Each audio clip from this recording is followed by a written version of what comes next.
What's going on, everybody? What's happening? The Dev and the Gamer is live in 2022. Starting off the right way. So I'm just going straight to Don, man. How you been, brother? Man, how was your holidays? We kind of didn't really chat that much because we both had things that we were doing, and then we linked back up. And man, how's everything been going? That happened. Oh wow! What's going on here? Man, I was like, when did Xbox come on here? No. I just have him follow me. He's on a retainer. So, is he getting paid? but Is he at least getting paid?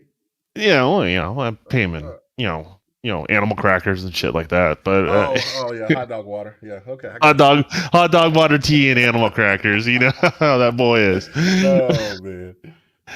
I'm doing good, man. I think with everything, you get busy and then the holidays hit and it gets even busier, but it's the type of thing you need to be able to just take a break from everything and just chill and decompress, that sort of thing. And that's what's awesome right now.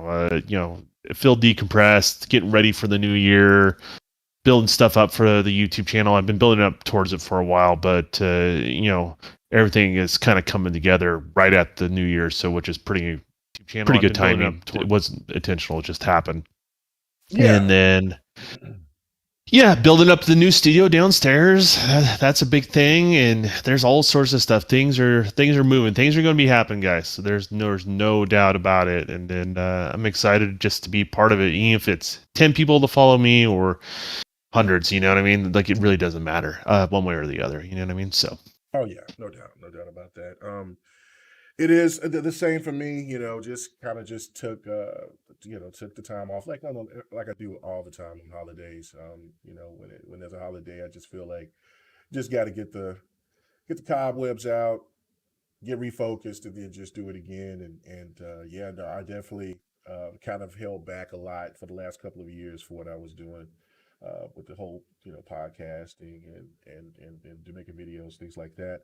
And now I got a path. I see what's in front of me. So now I'm just kind of in that same boat. Like, I mean, just ready to roll. Like, you know what I'm saying? Well, that's good too, because it's a lot of times I think in the social media space, YouTube, Facebook, you name them, right? Mm-hmm. I think a lot of times people just kind of copy off one another. I think it's good to find inspiration by others, because that gets people making stuff, and I think that's always a good thing. But I think people get stuck in this trap where they start just kind of repeating each other over and over and over again, and the thoughts are not independent. The thoughts are kind of just regurgitated type stuff, and it's just like, which you can do, but it's just it comes the question is why people are actually watching your content. So it's always good to have that reflection, so you can go, okay, I need to evolve it in a different way. You know what I mean? Obviously this is only working for so much, and you're still you're still K Mega, right? Like, that doesn't change. You know what I mean? Oh, yeah. But there's an evolution to what you produce out there. And people that really like K Mega for being K Mega, or like Don for being Don, and just so you guys know, like, I'm the same guy on the streams. K Mega's the same guy on the streams as we are behind the scenes, and that people evolve that in some sort of form or fashion. Sometimes you just need to take a step away, right? Just need a little step away to make something along those lines. So I think that's what I think we both have different plans, and I'm curious to see what you do, and I'm hoping that you're curious to see what I come up with, and go from there. So and then there's still things that we have and that we have planned, that we've talked about too, and hopefully that can come into play. But but it is what it is. But other than that, like, instead of going that far, I hope everybody's having a great 2022. I know that there's been a lot of sad things that's kind of approached. A lot of people started with Betty White, and then Sidney Poitier, and now I can't think of it, Bob Seger, and John Madden beforehand, and all of that. So yeah, it started off kind of wild, kind of like it did last year, but. Just all you got to do is just kind of keep a positive outlook, and just hope. Yeah, why does that always happen at the beginning and I don't know. the end of a year? Like, there's this big wave of of known people to just die right around that time. I know it's kind of crazy. I don't know. Y- I don't know. Yeah, I mean, it happened with Carrie Fisher that one year, and somebody else, a couple other Yeah, famous people, Kobe like this, Bryant. right? Yeah, yeah. Yeah, right at that time, like, what the hell's going on? Yeah. That's wild. All right. So, other than that, let's get to it, man. And speaking of regurgitating, because I have to talk about this again, and so is everybody, because there's still more information to be talked about, and that is regarding the whole PlayStation Square Enix rumor about Final Fantasy games going to kind of be exclusive or timed exclusive going in the future. There's been some reports that's basically saying that these games will most likely stay exclusive on the PlayStation this generation. I have my I don't believe that's the case. I feel that they will be most likely timed because there's already quite a few of these games that's timed, and for me to think that the Final Fantasy games won't be coming to Xbox is what how I look at it is that look, there's a Final Fantasy game that's slated to come out on Xbox this year. So to just say, well, we're going to pick up these Final Fantasy games and just take them away without there's no acquired deal that's been made or anything like that. Now that's something that could be announced, but for me at this time, I just think that these games are going to be timed. There might be times a little bit longer than anticipated, especially like with the Final Fantasy remake. But I don't know. I mean, this is a deeper conversation than that. But what is your thoughts about this so far from what you've heard and what you've read? Well, man, I haven't heard anything behind the scenes, which always, which is not always a tell all. Like, you got to keep in mind, like me in my field, my resources are going to be different than maybe some of the other people you listen to Right. out there. This is not something out in the zeitgeist. It's not, at least in my circles. In regards to it, doesn't mean it's not happening. Doesn't mean there's not discussions. It just means I haven't heard of it. So you brought it to my attention first time yesterday, and I think we were kind of spitballing what are the possibilities of why this is coming to fruition, or if it does come to fruition in regards to that. But yeah, I mean, there's a possibility. There's always a possibility. Everything is always up for sale. That's something you always want to keep in mind in regards to that. The question is, does Sony want to pay the right amount of money, right? Like, it comes right down to it, right? So they're going to look at what sales they're going to lose on a particular platform, right? And they want to be able to be compensated for that up front. The incentive to that, to say somebody like Square Enix, is they have a guaranteed pay. Does that make sense? Like, they're guaranteed to at least get that money they would have got from those sales, and it's kind of just a nice little safe bet to get that upfront paycheck in regards to that, and then they're not doing too bad, right? Like, that's kind of the general idea of what's going on with these sort of acquisitions. But they sell pretty good on Microsoft platforms, so that's a lot of cash to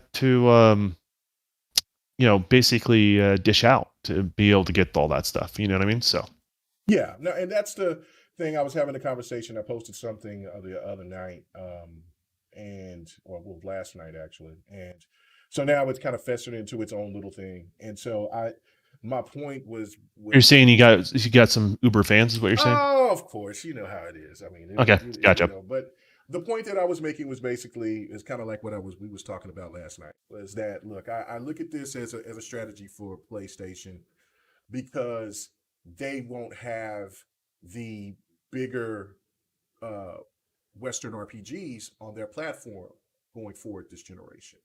Um, they will have, like the Witcher remake, and then there'll be some other games that's going to come out that's definitely going to be Western RPG, but they won't have the Avoweds, they won't have Starfield, they won't have um, Skyrim. And so the other bigger titles, Xbox will most likely be the home for the Western RPG. And so I'm like, Yeah, it they do makes have that sense. unlocked, right? Like, Right.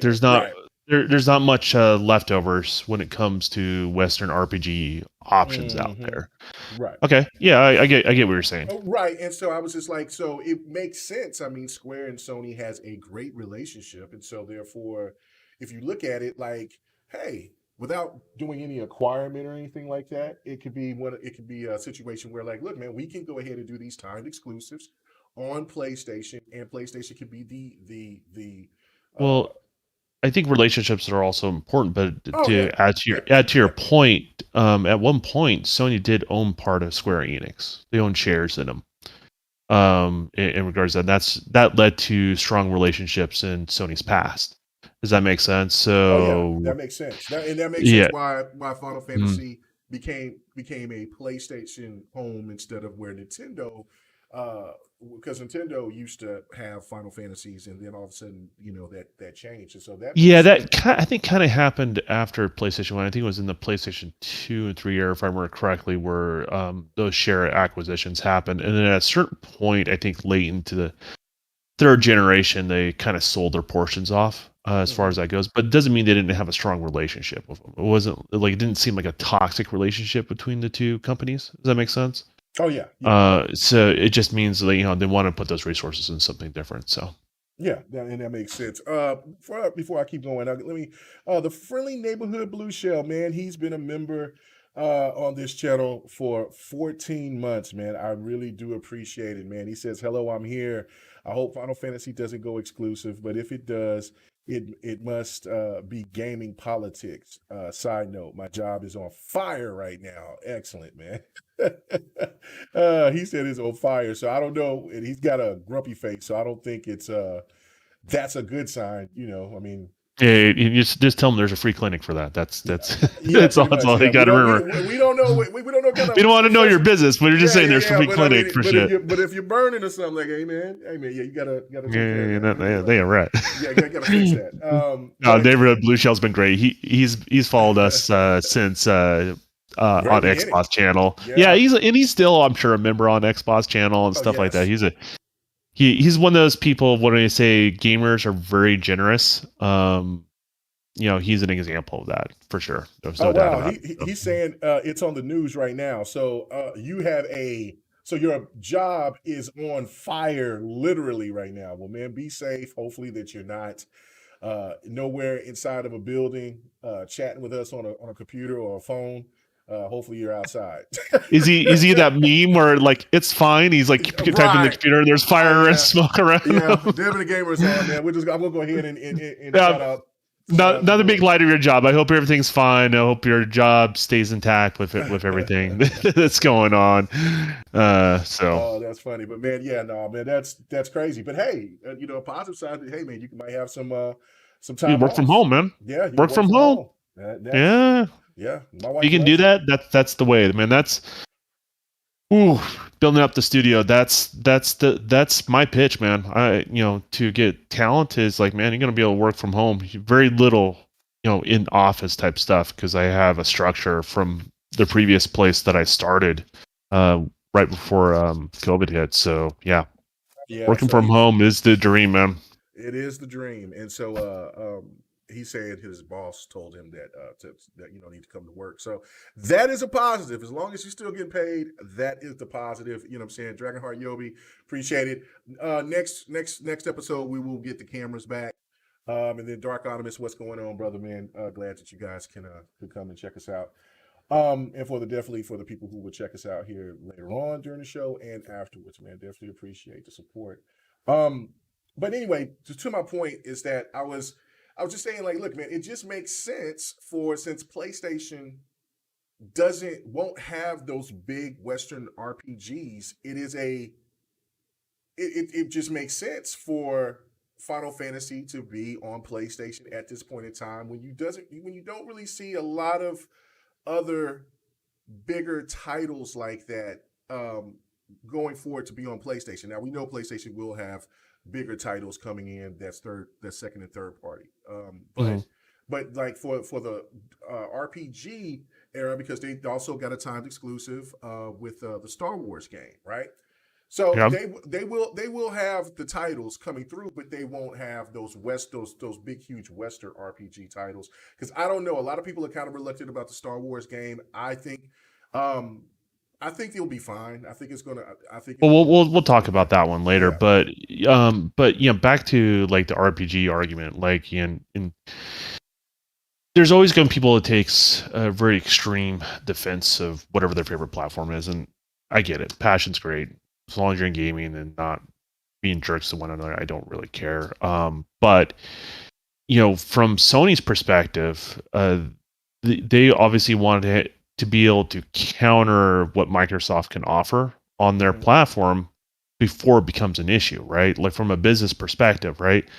It doesn't take a genius to say, you know what, Microsoft's going to have some RPGs coming down the road, right? Like that's not even like a question as far as what's coming down the pipeline for Microsoft, right? What those RPGs are, if they're good or not, or if there's something that speaks to me or you as an individual, those are a whole nother story, right? But they're renowned studios for that. And so you kind of have to think, okay, what do we have? What can we have to counter that? Do we do the same old that what we've been doing, which is a story narrative game? Well, they got that on lock. I mean, do they need to do more of that or just continue what they've been doing? I would say they just need to continue to what they're doing on that front, but they need to expand into other things, right? In the RPG category is one of those, and Square Enix is one of the best out there. So is there a possibility that there's talks between them? I mean, if I was Sony, I would be at least in talks with them, right? Doesn't necessarily mean the deal will go through or anything like that. That's a totally different story. But, and I would say probably it's ignorant to assume that they haven't talked about something along those lines at some sort of way, either a marketing deal or time exclusivity or, hey, we'll front all the money and as long as it's exclusive on our platform, kind of very similar to what Square Enix did with the Tomb Raider franchise, right? With Microsoft, and then from there, then, maybe you can go on other platforms, something to kind of sweeten the deal to buy a PlayStation console. So, that's totally a possibility of that. I mean, I don't discredit that in any sort of form or fashion. I would just think it'd be kind of ignorant to say those conversations aren't happening. I don't know how close to they are to saying, hey, let's do the deal. I just know they all have, because basically I know what Square Enix would argue. It's like, we make this much money. There's a potential for even more money with this next generation. So what are you going to give us? What is the financial sum of potential loss going exclusive with you? Does that make sense? And it is that money worth it, right? Because Sony may not get that return on the investment. Does that make sense? Right. They're not guaranteed to get all those sales that would go into Xbox to just their platform. I mean, they'll get a spike in their platform, which may be worth it on the other third-party stuff they sell down the road. But the question is, are they going to get that return on that investment? And so, I would say before it even gets too invested one way or the other, that it just comes down to business and money, right? Like if they feel like it's sweetened the deal for Square Enix for them to be able to do it, whatever that arrangement is, the most likely will do it. But the argument is how much money they'll be able to make on the Xbox platform. The argument is not about where my brand loyalty is. Like that doesn't really exist in the developer community. It's especially in a publisher. They don't give a shit about that. No. But they care. Publisher are the most, and I mean this in the nicest way because they do serve a really good purpose here in the industry. Publishers are kind of the non-emotional aspect of the business, right? So they don't really think in the same sort of passion framework that someone thinks of where they're dedicated to one console or not. They look at it as like, where am I going to get my dollars? How can I maximize my profit? That's all they give a shit about. And that's all they'll give a shit about. And it's not a knock on them. It's how they operate. It's not a big deal. And so the same thing's going to happen with, what you're seeing with this sort of stuff. So the question is, are they going to be able to maximize their profits? And Sony's going to do the same thing too. Obviously their dollars and cents make their, because they're a platform provider, it's not like apples to apples comparison, right? They may look at it, hey, I got an X number of PlayStations out there. I got X number of eyes on PlayStation. Yes, I may not sell what I would have, what we're losing on Square Enix, but I make it up in other products on the platform. And so they may be thinking along those lines. So it all becomes dollar and cents. These deals are not easy. It's not just like, hey, we're, hook me up. You know what I mean? Like these are the reason why the big people that sit at the tables get paid big money. These are hard relationships to build in regards to that. They don't take over overnight. That's one of the reasons why like I hold Phil in such high regards, is because, man, all the acquisitions he has done and the size of the acquisitions and the stuff that he has done, like, I don't know, that's impressive to me. Like that's Very impressive. not easy. Like that's one of the hardest parts of his job. Is trying to make those relationships work in a way. So yeah, we'll see where it all goes. There's no doubt about it that they have a stronger relationship with Sony than Microsoft, but where that lands, we'll see. So Well, and like I'm looking at what Elite is saying in the chat, and I've seen a lot of Xbox gamers say this, and I couldn't disagree more, because they're just saying, oh well, Sony just have to ask, and then Square will do it. That's not what it's about. Like, it's about money. It's about money at the end of the day. listen It's not here. about they want to stiff Xbox because they're both Japanese companies. That Listen has here. nothing If to do with it. yeah, I like Xbox, but if Papa Phil, rings up my number and says, you know what, I like what you're doing, just hook me up. No. Right.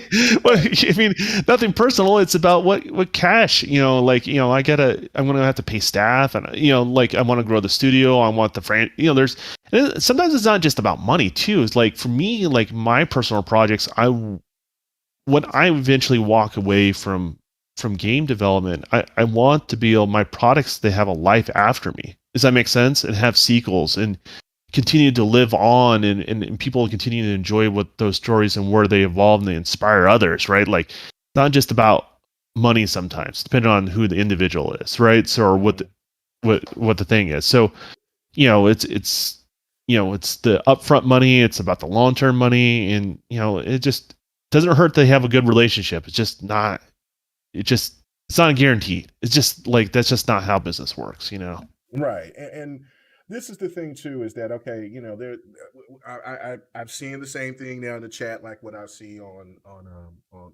social media. And then you get this point of like, well, why these certain games don't come to Xbox and they only go to on PlayStation or Nintendo? Well, there's a reason behind that, because those games, those developers don't have the budgets, and they can only make games for one or two platforms, and that's Yeah. usually either It's just PlayStation or resources. Nintendo or PC. And that's okay. Just like, for instance, EX Layer, right? There's a fighting game. I Mhm. enjoy that game, right? And there was questions like, "Hey, could you put this on other platforms?" Like, man, we would love to put it on Nintendo. We would love to put it on Xbox, but we just don't have the resources. Now, if people buy our game, if they support our game more, then yes. And the point of the Which matter is is, always kind of funny, because right? people that get in these kind of sides, Yeah, they don't realize when they're buying this game that's only on their platform, they're subsidizing the cost from bringing on other platforms. exactly right. Right. Like, they Right. don't think developers, like, here's the thing, like, plenty of developers have their personal preference of whatever they prefer to play on. It could be PC, usually it's PC, PlayStation, or Xbox, right? Like, Right. let's just be real about it. However, their loyalty doesn't lie to the platform. Their loyalty lies to the product that they're developing. Does that make sense? Right. And sometimes they have a little bit of favoritism on the platform, whoever makes their platform easier and their product to really shine, right? But at the end of the day, they don't hate the other platform. That's not, they may express sometimes a frustration with working a particular platform. Doesn't mean they hate it. Does that make sense? Like, I think people have this weird framing in how developers think about this stuff, and it's just off base. Like, you're thinking within the mindset that you have about it, which is fine. It's just passionate gamer stuff, as long as it doesn't cross the line. But that's just not the mindset of 99% of the developers that I interact with. In regards to that, they never put their platform before their product, and that's just something to think about. Yeah, and so going to my point that I'm making, that when you look at it, there's two factors with the whole Square Enix Final Fantasy situation. One is because of what I was saying was, look, like the WRPGs are very strong over there on the on Xbox, and that is competition. And that could mean, like, if you drop a Final Fantasy, let's say that Final Fantasy remake was going to be dropped and it wasn't going to be on Game Pass, right? Then you have one of those Western RPGs that Xbox has exclusive that will drop on Game Pass. That could drop some sales. And so therefore, if you have it on PlayStation, you can guarantee yourself getting that $70 because PlayStation's all on board with the $70, while Xbox doesn't want to do the $70 thing. And that also could be a hindrance. So, and maybe Square. Oh, they're just placing bets in different ways, right? So the bet is, through, you make your money two different ways, right? You sell less at a higher price, or you sell more at a lower price. And Microsoft is leveraging it, with the gamers and saying, hey, there's more gamers interested in this stuff. We're creating this weird paywall that becomes an issue. In regards to that. And they obviously come some strategies how to deal with that with Game Pass, and I think Sony sees it a different way. They just see it as a different way, and so right. I think they look at it like games only have, like, let's say Game X can only sell X number of million, right? That's all they're gonna do. That's their glass ceiling, right? Where Xbox could go and, well, there's billions of gamers out there. The ceiling's a lot bigger. We just got to lower the price of entry to entice those customers, and it's just two different schools of thought. In regards to that, I think over time we'll learn how much who was right on that and who wasn't. But I think they're both being profitable. I don't think that's an issue. It's just where the most profit lies is the question. So right, and if Sony is over here giving them some money in order to keep those games off of Xbox for a certain period of time, Square Enix is not going to say no. That to me is where the issue is where some of these PlayStation fans are going too left with it by saying, well, Final Fantasy sold more on PlayStation overall, so therefore that's why they're keeping it away from Xbox. That has nothing to do with it. If Xbox, I don't think that has anything to do with it at all. Unless Xbox offered the bag to Square Enix to say, look, can we keep these games timed? Can we do a timed exclusive deal to where the next 5 Final Fantasy games will be over here? Square Enix will probably go with what Xbox is asking and then jump that over, even though that would cost a lot of extra. Xbox would have to offer more money than Sony, though. That's something you got to keep. You have to keep in mind because it's been doing better on the Sony platform, right? Right. So it's trying to compensate for that cash you're missing out on. So you have to upfront more cash. That's just how that works. In regards to that, so the question is it worth it for them? Are they going to get the return on their investment or not? And I think Microsoft would be more interested in just buying them out and say, hey, here you go. You know what I mean? Like being part of Game Pass and then the whole ecosystem they're creating there. And ironically, and people don't realize this is going to piss people off, I'm sure, and people are going to get mad, but it's the harsh truth. As of this generation, Microsoft is the biggest platform. They will tell you that is not, because I've seen that there were really Microsoft is PC. You got to be realistic about it. Microsoft is PC. Microsoft is streaming. Microsoft is Xbox One S. Xbox One S, Xbox One S. Xbox One X, Series X, Series S. You know what I mean? Right. I mean, they didn't hit the reset button when this generation started. And they started with a user base of the previous generation, plus PC, plus streaming. They are so far ahead in this generation that it's crazy. In regards, and it doesn't mean Sony's doing bad. It's not like they're doing worse than they did in the previous generation. It's just the landscape changed like that, and people didn't realize it, and people didn't see it coming. They're like in these very strict fan bases. Now, eventually, it's not going to be worth it for developers to scale down to the one, right? Which is not that difficult. People keep thinking there's all sorts of restrictions. That's all falsehoods. But it just comes down to cost and money. So, like, eventually, we'll come down to a point where, okay, they're not getting returns on those customers. downscaling for that. So they're just gonna, obviously build it for the S and the Series S and the Series X instead of the 1S and the 1X. So I mean, that's kind of the thought process that's happening there. So yeah, Xbox is ahead. I mean, that's just a harsh reality. I mean, there's going to be people that's going to tell me in the chat and tell me otherwise that that's false. But listen, the way that you projected that makes sense. And then also when the whole thing about games holding games back with older platforms, I seen a clip of the PlayStation 4 Forbidden West, and it looks absolutely phenomenal on the PlayStation 4. Absolutely phenomenal. And and when they started development on that, right? What was Sony's perspective on it originally, right? We build games for generations. And now it's obviously being downscaled to PlayStation 4 because the PlayStation 4 is a very capable machine. People discredit that. Like, it is a very capable machine. It depends on what you want to scale back. Right. That's all it comes right down to. Right. We're creating games with excess, not necessarily like must-have stuff.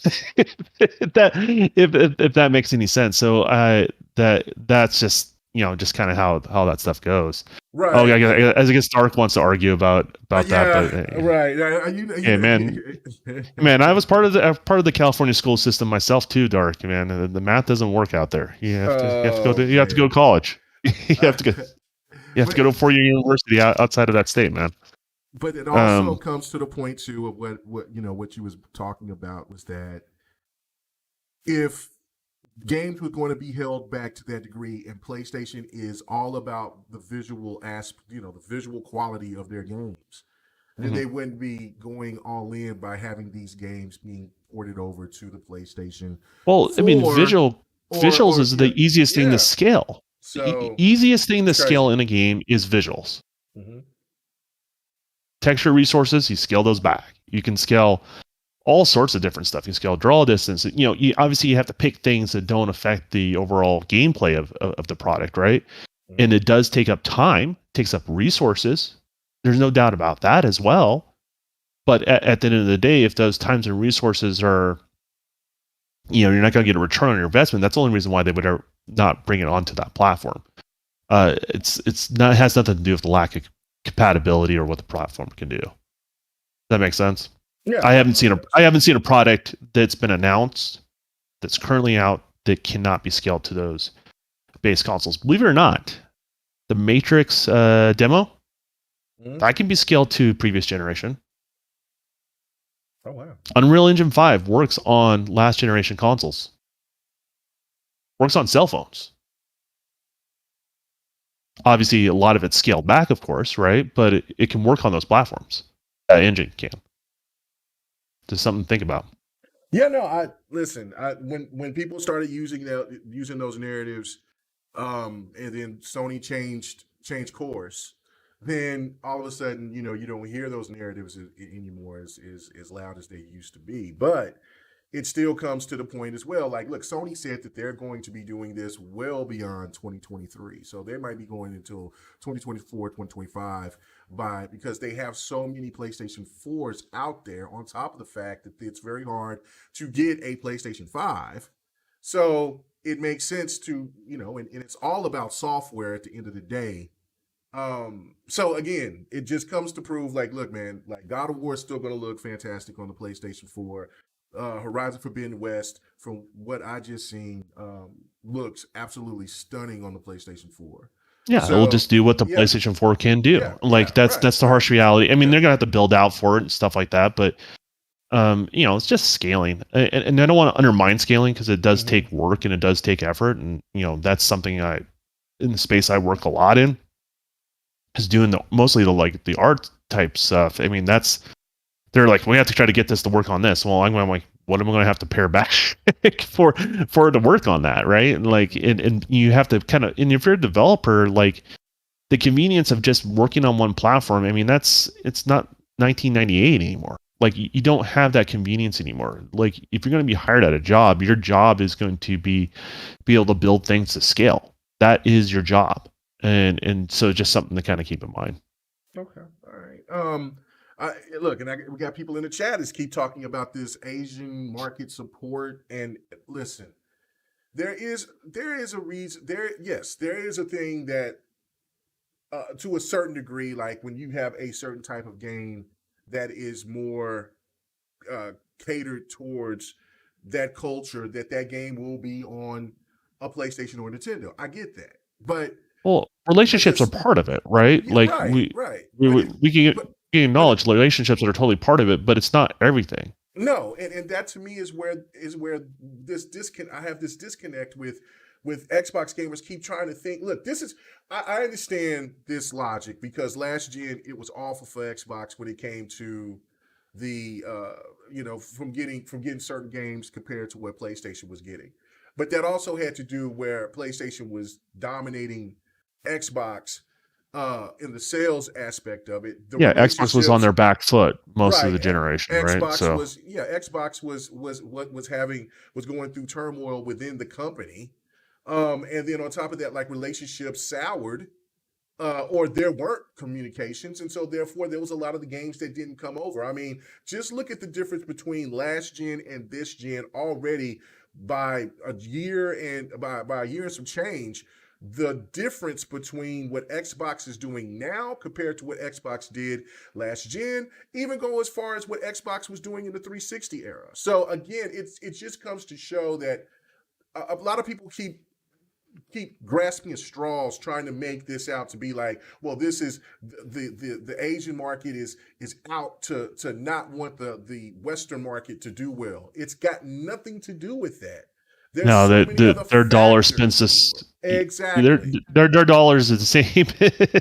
I mean, Right. like here's the thing. Right. Like, I mean, they all want to eat, they all want to make money. So, like, it doesn't matter who's on the head of the currency. They don't give a shit. It's money, right? So, you know, that's not how those sort of things work. Now, you do when you acquire a studio, you don't just want to acquire the name. You want to acquire the talent that's there, right? So, what you don't want to do is have the studio implode and they're not happy about the acquisition because they maybe have contracts so they can leave whenever the hell they want, Right. or certain key staff can, Hmm. or they can go, you know what, my contract's for renewal, I'm just not going to renew. I'm not part of, this is not what I signed up for when I decided to work at X studio. And Hmm.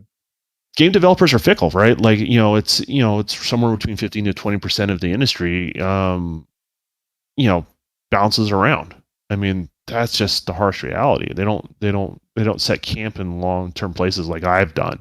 A lot of times they like to move around. They like to be part of different teams and different projects, and they don't want to be stuck doing the same project all the time. And they don't get upset. They don't try to change the culture of the studio. They just leave and go work at a different studio. I mean, that's Right. just kind of how that stuff goes. So Yeah. you just got to be careful with these sort of acquisitions. It's not, there's many attributes. It's about relationships. It's about money. None of it's guaranteed with any of these sort of stuff. I mean, even when like all the cinematic relationships with Microsoft was going, and until Phil announced it, man, that shit was probably on, it's walking on broken glass. You know Right. what I mean? Right. Until the ink was drying, you got to watch out. What and they, you got to keep in mind too is they had to sell everyone there on who Microsoft is now, right? Because Microsoft now is a totally different entity than what Microsoft was when beginning of last generation, and their mentality was totally different. So they pissed off a lot of developer talent out there and say, man, I don't want to really do business all that much with Microsoft at that level, right? Where like acquisitions and stuff like that. So that's why when like a lot of people were blaming Phil for being the nice guy. Well, you had to be the nice guy because they didn't have any leverage. Does that make sense? And it's kind of how Phil is, but they had to build those relationships. So I think Sony's built a good relationship with Square Enix. I think there's definitely a possibility. I would have to be a solid strategy from Sony. The question is, will it happen? It's not guaranteed, so we'll just kind of have to wait and see. Yeah. And listen, I know that there's people that always wants to have some kind of doom and gloom scenario with on either side. Yeah, But this is not it. And the one thing that I will say is that like Xbox, I was seeing some people post things about, well, Xbox, they're now in a bad state because they don't have JRPG. Listen, relax. This is not even. This is the beginning of the generation. There are JRPGs that will be coming on Xbox. If there wasn't a good solid relationship, then the Yakuza series wouldn't be on Xbox. Well, you can You make the wouldn't have. argument. You can make the same argument with Sony, right? Like, okay, Sony doesn't get this acquisition and it's multi-platform. Are they in a bad state? No, they're No, not. no, You know, like Sony is going to have some good stuff going on, and so that's the thing is, you know, if a platform's got something that entices you, I would say pick up that platform. If it doesn't entice you, I get it. I totally get it. But you don't have to go into a weird Well, place where you constantly have to justify your position. That's not true, helping you. but it's also the fact that it seems like just because a certain franchise or something doesn't, like, let's say Persona or whatever, because Persona's still not on Xbox, well, that's doom and gloom. It's not. It will eventually happen. It's not one of these. Look, the gaming has become more universal than it's ever been, and it's some things is going to take more time than Look others. no further than Just look, Nintendo. just look at Look at Persona going to PC for the very first time here in the last 2 years. So that's well, also giving, things slowly happen. This doesn't going to have to happen well, overnight. look at Nintendo. It's a good example, right? Yeah. Mm-hmm. Well, without Perfect Dark, is Nintendo going to fail? No. Used to be a Nintendo's Perfect doing Dark better than ever. franchise. Perfect Dark used to be a Nintendo exclusive. Nintendo's still around. You know what I mean? Yeah, and I mean to me, it's just like, look, the Final Fantasy franchise, if it does get locked down from Sony's paying one big hefty penny, and good for Yeah, Sony there's no doubt. because it's competition, and good for Sony to do that because they know that they're not going to be getting the strong Western RPGs. The reality of it is, and I understand that this is not going to make some people happy for what I'm saying, but this is the reality. There is really only a few Japanese RPGs that stands up to, or that can actually compete with Western RPGs. Going all the way back to when BioWare made before I was going even before Mass Effect. You got Jade Empire. You have the remake of the game that's going to be on PlayStation as a time exclusive. The Star Wars game, I can't think of it. Knights of the Old Republic. Yeah. Dragon Age, The Witcher, Skyrim, Elder Scrolls. The list goes on. Western RPGs has came out of nowhere and just dominated that market.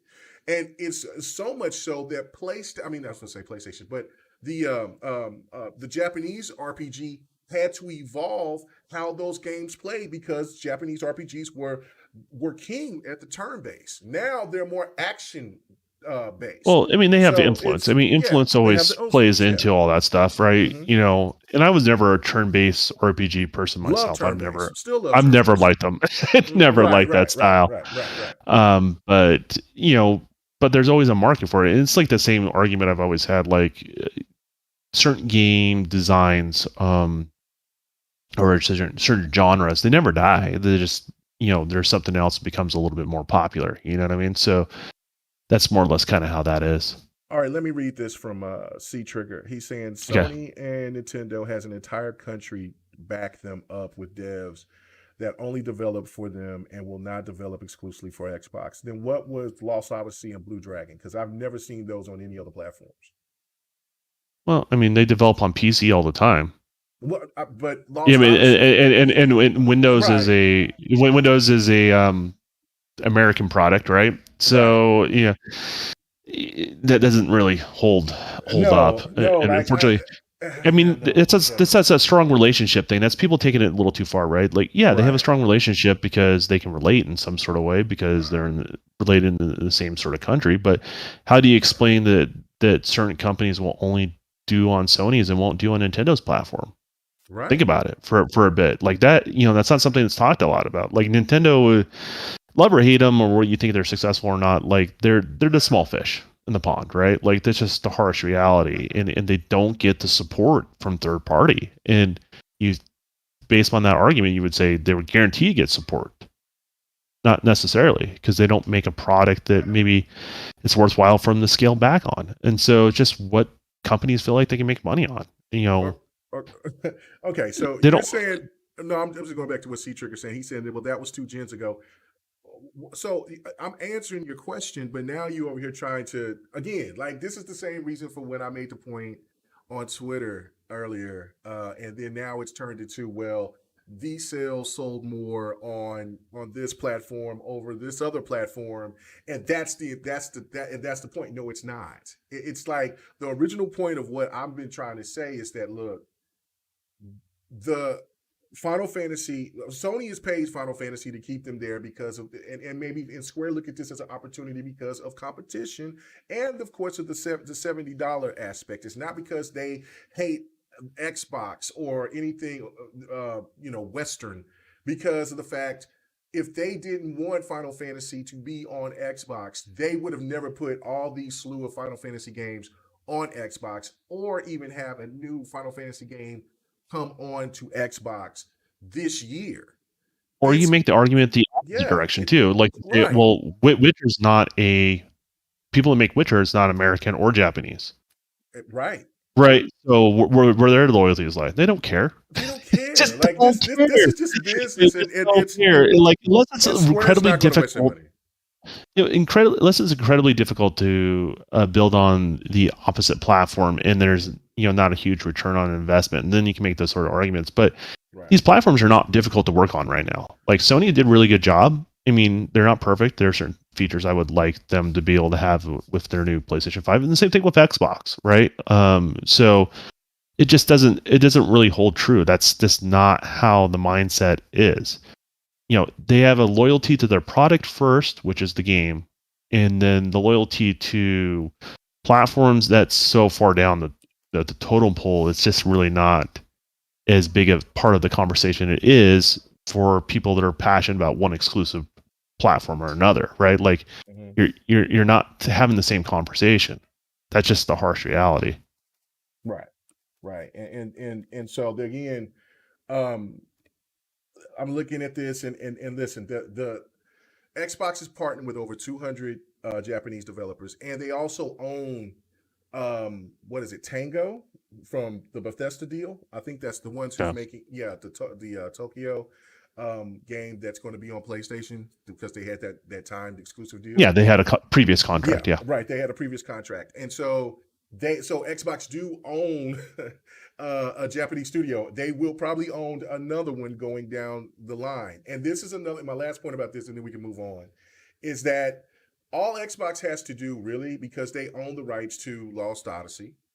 And if they wanted to decide to try to bring that back, that's a huge, major JRPG that is an Xbox exclusive that they could drop, and I think all is forgiving. And again, and I know that nobody will come to me and say, "Hey, K-Mega, you was right," because when other times that I have been right about other things, it goes quiet, goes dark, But when these Final Fantasy games starts dropping, and listen, if I'm wrong about it, then I will say, look, I was wrong. I mean, listen, I could be wrong. Things are subject to change. But if these Final Fantasy games starts dropping in the next 2 or 3 years, after these deals are over, then I want you to have that same energy, because I just don't feel that this is a thing to where Square Enix is it's too much Xbox.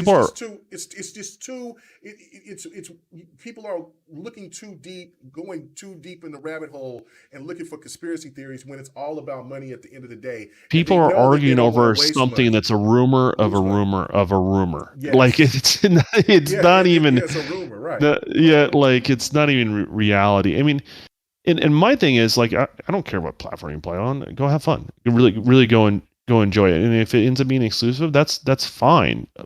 But there's other elements than just like, hey, we live in the same country, right? Like that just doesn't fly, right? I mean, look at everyone in this country, and we're more divided than ever, right? So like, just because you live in the same country doesn't mean you're in the same mindset. It just doesn't work. I mean, there's a convenience aspect from a business standpoint, and it is a lot more work for Microsoft to go, that far across the ocean and strengthen those relationships. And I know Phil's been working on that, and the whole Xbox team has been working on that. And it does take work, and a lot of Microsoft's short sides is basically not building those relationships, taking those relationships for granted, and that plays into their success of getting products on their platform. But that's really the only reason why. It's not from like a hate America or hate American console or anything like that, because they release that crap on PC all the time. I mean, all the time. PC gets more Japanese titles, I would say, than Sony. Oh, absolutely, by far. But, I just yeah, picked so up a PlayStation. I mean, I just picked up a Fairy and what is it called? Sword and Fairy 7. Now, the previous game was on what was on PlayStation, but this game is supposed to be slated to be coming over to Xbox. But see, again, this is why this is so ridiculous. Is because that developer who make that game isn't Japanese. I think they're Chinese, and so you forget about the Chinese and the Korean developers out there that are making games for Xbox as well. It's not. That's what I'm saying. Like, it's not one of these things where it's just the Asian market overall is overlooking Xbox.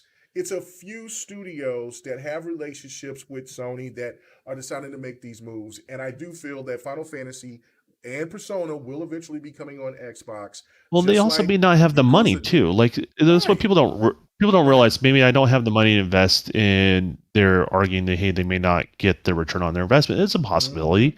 Yeah. Like, there's all these different aspects. The main reason why I talk from a development standpoint and kind of give that perspective is so gamers really can expand their mind and start thinking outside of what their preferred platform is. Cool, you have a preferred platform, but if you're really curious about what's going on in the industry, what's going on behind the scenes, there's all these other attributes you can't ignore. And that's really, that's the point of the conversation I'm having with Mega, and me and Mega are having back and forth about this. Is there's more to it. None of this stuff is just a guarantee one direction or another. Until the ink is dried, until things are going, it's just, you just never know. I mean, it's just how all that stuff works. So, yeah. So I mean, we can beat a dead horse as long as we want to about it. It's one of these things where there's people that's just dug in. They think that it's this way, and I mean, they could take that. I'm not overly that worried about it. I mean, No, like I'm if not either, that's but that's not gaming though, right? That's not. It's not enjoying a product. Just enjoy the product Right. in regards to that. And We have if to you got just a PC or a acknowledge the PlayStation, differences. you'll get to be able to play those the Final Fantasy games there first. And that's fine. There's nothing wrong with that. I mean, with Xbox having all of these other RPGs coming to be exclusive on the console, it's not like that there's going to be a slew of just, or I should say a lack of RPGs on the platform like it was last year. That's been answered 10 times fold with all this content that's going to be coming on Xbox. And we're not even talking about just small content. We're talking about As a matter of fact, I'm huge more worried about too many RPGs on Sony on Microsoft's platform more than anything Thank else. you. Because Yeah. I do enjoy them, but not all of them, not all the time. You know what I mean? I mean, you're talking about Obsidian. You're not talking about In Exile. You're not talking about what Compulsion is going to be doing. Like, there is so many RPG games that's going to be coming to Xbox. It's not even funny. And then, like, I'm just making the point about, like, other developers in the Asian market for the Korean studios and for the Chinese studios. They're also going to be putting games out there that's going to come on Xbox. So it's all going to it's Final Fantasy it's a miss if those games don't come over, but it's definitely not the end of the world, because even if you're if you've got multiple platforms under your belt, you're fine. If not, then you're just going to have to probably buy a PlayStation or build a PC or whatever, a laptop, in order to play those games there. I just don't feel that you're going to need to, because you'll just have to wait for it. That's just my preference on it, my opinion. So yeah, right. we'll see. We'll see if there's a deal. We'll see if it happens. I mean, things are moving in the industry and on both sides, right? Like, when one side does something, there's going to be a counter action to every acquisition that Microsoft has done. Sony is thought of a way to try to counter that, or at least, before the fruits of those labors come to full circle, right? So, right. so that's just kind of how that stuff's going to end up being. So, Right. Yeah, no doubt about it. Let me read the super chat and then we'll move on. Okay. Japan is an isolation country, and you can find American products not selling on every market. And to think that gaming is an exception. Why? Um, Huh?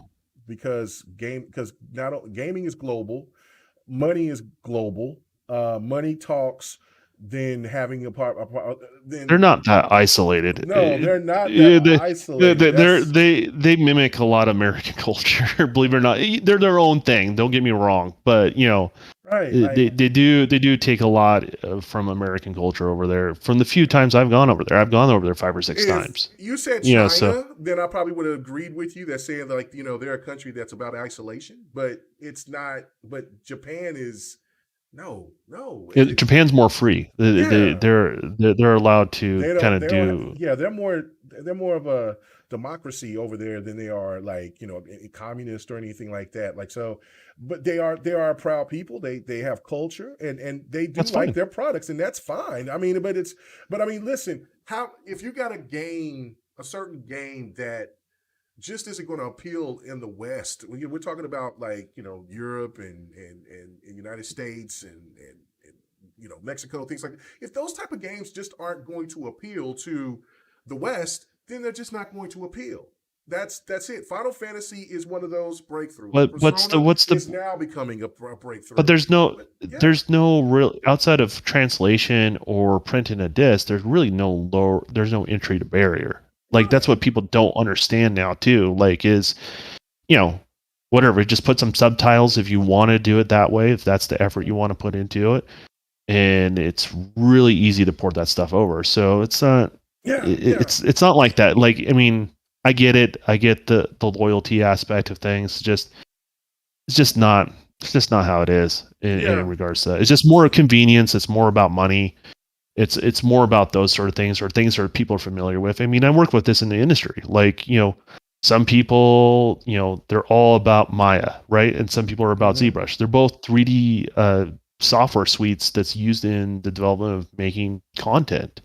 And at the end of the day, some people just get stuck and they like love Maya. I'm on the opposite, man. I prefer 3D Studio Max. That's my preference in regards to that. And I have a hard time switching over to Maya. Doesn't mean Maya's bad. Doesn't mean they care. It's convenience. It's what they've learned, and it's fine. And you can switch over. Eventually, I'm proficient in both platforms now, right? So it's just kind of how that stuff is. I don't know. Like I feel it's an argument type circle, but time will tell. I don't think there's nearly as hard of the lines people think there is. So Yeah, no, and I mean just to make a point of saying something is isolationist I think like again that's part of the rabbit hole stuff. And then also if that was the case too, like with some of these games that I've been picking up on the PC, a couple of them is now moved over to the Xbox and PlayStation. Um, they were all written in their language and didn't have any English or any other language. They had all the dialogue was all in Chinese, and so um, now you see these games and they're starting to have English dialogue, and so therefore that's telling you right there that they want that money is a reason because they want to get these games out to more of the public, uh, because they want to make these games global. They don't want these games to be just centric to just yeah, that it's this it's particular like group me of people. saying, "Hey, I'm making a product and I don't speak German, so I don't give a crap about Germany." No, I want to release Right. my product in Germany. German, like Yeah. that just it's just how that works. So it's just one of those things. Yeah, I get it. There's some convenience. There's some home team stuff going on there, but it's more of a product of convenience. And it's more of resources, and that's all there is to it. I mean, like and doesn't mean you shouldn't dislike your favorite platform any more or less. It just means those are just kind of how the business works. So Right. Right. All right. All right, so moving on, let's talk about E3. We were looking forward to coming and see each other at E3 one of these years, but this will not be the year. So yeah, um, now it goes into the point of where people are talking about like, no, look, is E3 is it dead? now because we were talking about E3 was almost on a decline and there was this and that, but after a couple of showings, especially this last E3 was really solid. The E3 before The the virtual years E3s is what you're saying. right. They were the first one was decent, wasn't all that great. You could tell everybody was trying to get It was acclimated to weird the because change. Right. it was weird because Sony and Microsoft, if I remember correctly, were playing a game of chicken with their Right. consoles, Mm-hmm. and so they did this weird thing where they spread it out over time, and it just doesn't have the same punch or impact in regards to that. So, Right. And so now last year's was really good. You mhm. had a lot more participation. And so we're looking at this year. I mean, so like they announced this 6 months before E3 even is, when we even knew the date when people were supposed to get their flights. So like California was like, no, we're not even going to play this game. This Omicron and all this other stuff is going rampant. We want to make sure that we just let you guys know this is where we're going. So it's going to be another virtual E3. So I don't think E3 is in a position where it's going to die off. But what I have been seeing is that um, the public venue and to me what makes E3 so special, um, it might kind of fade away, especially if they have another successful E3 like they did last year. What is your Well, thoughts about E3 going through this, and do you feel that some of the rumors that's been going around about that, do you think that that's true, or do I you have a mean, different approach matter? E3 is always on the chopping block. I hate to tell you that. Like, it's just an expense and a cost to these studios. Like EA kind of has got their foot halfway in, halfway out, right? Like, Mm-hmm. these companies are not as committed to E3 because it's E3 you know of and the E3 how it started are two different things, right? Like Right. it originally was a trade show to help people like GameStop to figure out how many discs they want to print and stuff like that. It's not it's not that anymore, right? And so that can be done in so many different form factors going forward. Believe it or not, I think it has almost nothing to do with California. California's pretty strict on things. I've been pretty harsh on California. Mm-hmm. But I think it just has to do with the event holders. They just don't want to take any sort of risk with it, which is fine. That's their choice. Um, because a lot of major events like baseball games and football games, none of that stuff is canceled or anything like that. E3 is just the same sort of packed in one place sort of thing. So it's just more of the event holders trying to make the decisions they feel is right for for what they're doing. But this makes me wonder if E3 leaves out of frustration of all this sort of stuff. I mean, there's a possibility it may leave the state, may go to Nevada. I think Vegas is a strong I contender would, for E3 going forward. I would love for E3 to go to Vegas. I know now there's some I don't people know out if there. you'll be able to handle. I have to babysit K Mega, man. Ooh wee, K ooh Mega's going to be wee. outside of a limo with a shirt off, swinging above his head, going down Oh the my strip. God! You talk about Oh my God! Yeah, that would be my third But time in I think that would Vegas, and I be, would because I love to think go that would back. it has the space for them to grow. It won't be the same cost. It's easy for people from LA to get there. It's less than an hour flight, right? It's a super Mhm. quick, jaunt or drive in regards to that. So, that's the thing that would make the most sense kind of going forward in regards to that. And it's a little easy to navigate because the harsh reality, I don't like to talk too much about COVID on YouTube channels and stuff like that because YouTube is Right. kind of weird about it. But the harsh reality, I hope everyone's come to the conclusion that COVID is not going away in some sort of form or fashion, right? So Right. it has to be in a place where, for E3 to come back, it has to be in a place where we can, navigate that sort of stuff. And so if the state is evolved in some sort of way, which I don't think it is, but may have some sort of influence because of being out there, um, a different location might be ideal. Might be that time for that change in regards to that. So we'll see where it goes. The danger is, these studios and you know still making their profits and don't have to go to E3. That's money back in their pocket, right? So that's something they get to pocket. So that's always the danger. What happens to E3 if if these companies can be just as successful without it? So Yeah. What that mother said, it would be a beautiful disaster. I definitely agree. And shout out to you, C Trigger. I definitely, I mean, we definitely have a different set of opinions, but I do appreciate your no, he's definitely those welcome questions. here. I mean, Yeah. Like no, that's not what we're about. Just because we yeah, disagree, I mean, disagree we doesn't rather mean that that's just a problem, right? at a certain point we just let's get on the controller and play some games. Like that's Yeah. that's not a big deal. But no, I love the passion from all sides on it. I mean, but if people that listen to me, they know I'm just kind of firm on. I just stay grounded. I don't move that much. When I feel like I'm right on that aspect of it. But like I said, I could be totally wrong on it. But There's a reason why he worked in concrete for so long. So I that's right. That's the reason why I did the shoes concrete are for made so out of many it, years. man. Right. Yeah, I gotcha. I gotcha. But this whole E3 thing, it does make me sad. But I also do agree that I would love for E3 to be something that, and we talked about this Friday, that it would be great for E3 to go to different venues across the country. So you think a couple different E3s, but at a smaller scale? Is that what you're thinking? No. Keep E3 at keep E3 as the biggest venue in the world. Biggest, the mecca of the gaming space. But hey, every year or every other year, like I mean, if you don't want to have a home, right? Like you can make Vegas the new home.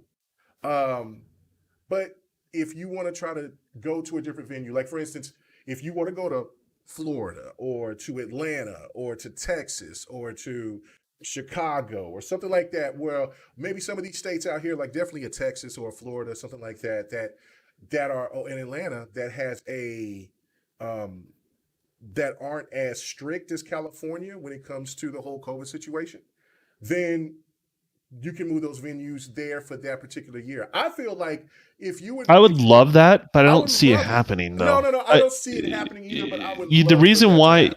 the reason why people have to understand why it's in LA is all the studios in California. In California, So right. so if you're in Northern Right. California, it's like a 45-minute flight down to the southern part of California where E3 is, right? Mhm. You're up in Washington, it's an hour, right? Like that's like on the border, right? So it's really, really, really quick. And if you're, there's a lot of studios in the LA-ish area, right? Think of that as a hub and it kind of spreads out. There's a lot of studios that are out there. It's also a good location for a lot of people that are, we're just talking about Japan, for people for studio for people that work in the industry over in Japan to come on over. That's the easiest place is to hit the coast of California, right? Yeah. People that really are in a bad place is probably studios from Europe.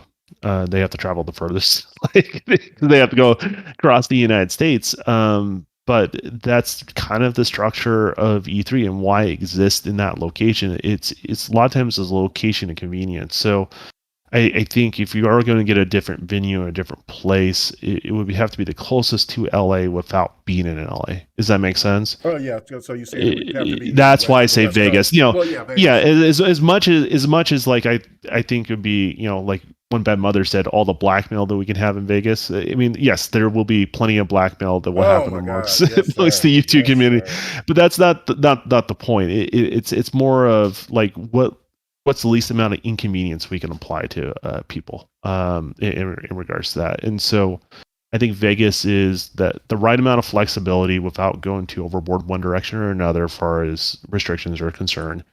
And it's also got the right amount of space for you to be able to do those big E3 type things. And you imagine the stage presentation from all the platform providers out there.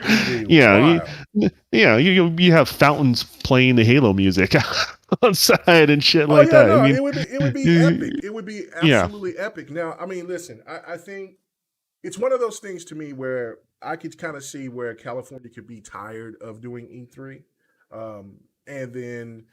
And that's kind of like why we kind of just LA's infrastructure is all messed up. They also have problems like not to get too much into it, but they have like the homeless problem is worse than I thought it was. when I went out there. I didn't realize it was, because you hear people say how bad it is and stuff like that. It's a real challenge they're faced up against, right? And then that populates right where the LA Convention Center is. So there's less convenience to having that there. But the same token, like the hotels that you LA, say and things like that. The thing is, LA wants that money to come into that area, so it brings less of that, right? Like it's a challenge. Like it is a real challenge. It's not as easy as people think it is. Bringing it back there. Now, you asked me what's the most likelihood when E3 comes back, where will it be? Most likely be LA. It's just, they've done it for so long. It's that but sort do of you think convenience. but do you think that like this, they could just probably just stick with this venue and just not let the public, not make it public like they used to? I think they have to make it public. Yeah. Okay. That's what I think things are getting so bloated and so inflated. They have to do something to generate more income for this particular thing, and maybe give a little kickback back to or be able to keep the cost down for a lot of the publishers that want to come out to E3, or incentivize them some sort of form or fashion. So there's a lot of kind of rethinking everything in regards, but also, LA's got a problem. The convention center is not big enough. It's a big place. It's still not big enough. It really isn't. Yeah. I mean, the convention center, I'm sure when you went was, years ago, like, I remember when, I went back I was going to E3 around the N64 days, right? So, like, I've had a history there. And it was full back then. It's getting more full now. Like, it's just ridiculous. Oh yeah, so, like in 2018, it was like, yeah, man, you were walking through people. It was the first couple of days.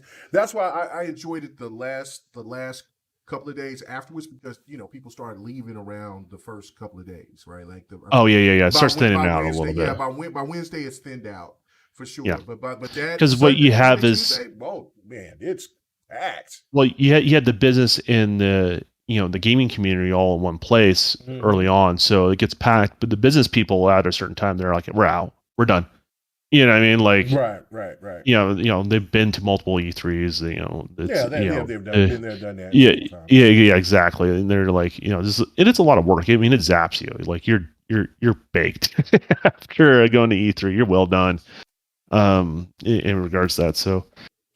I think E3 needs to evolve. I really would like to just go to a different venue. Personally, I don't think it's going to happen. And my concern is, are they going to survive? And it's a genuine concern, right? Like the concern is the gaming industry does fine without them. So then, what's the point of going? Right, and it sucks.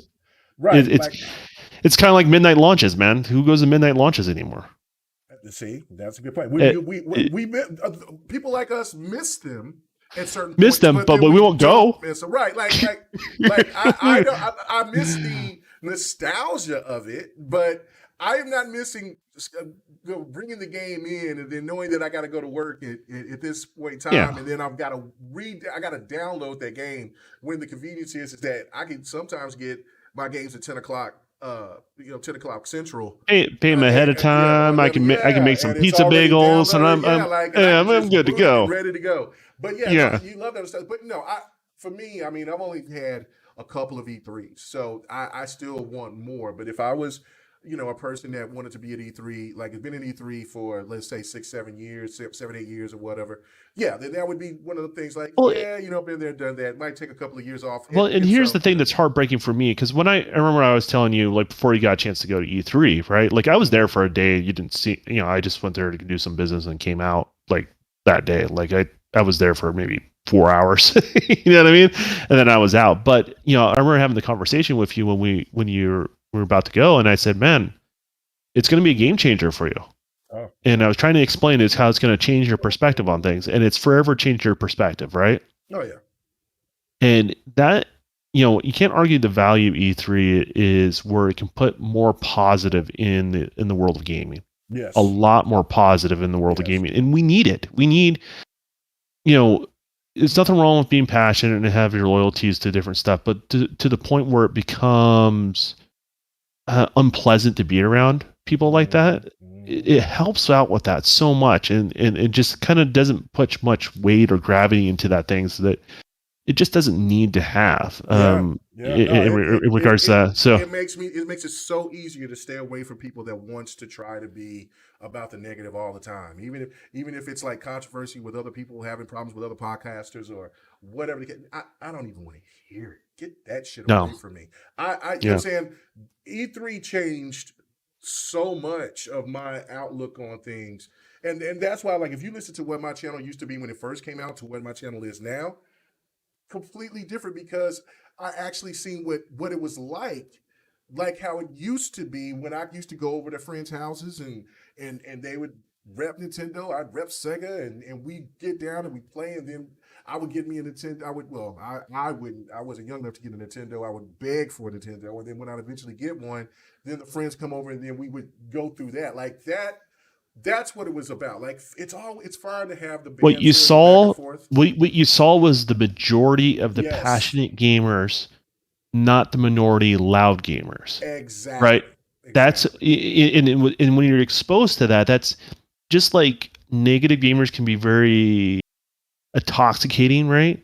So can passionate gamers that are just positive, right? They Mm-hmm. can be Mm-hmm. that thing. And, so part of me really wants the industry to really focus on that sort of stuff. Because here's the thing: if you can create a positive environment for the average gamers to come together Mm-hmm. and forget all the bullshit, leave it at the door, all that sort of bullshit, right? And you create that environment, say 5% of those negative people go to events like that.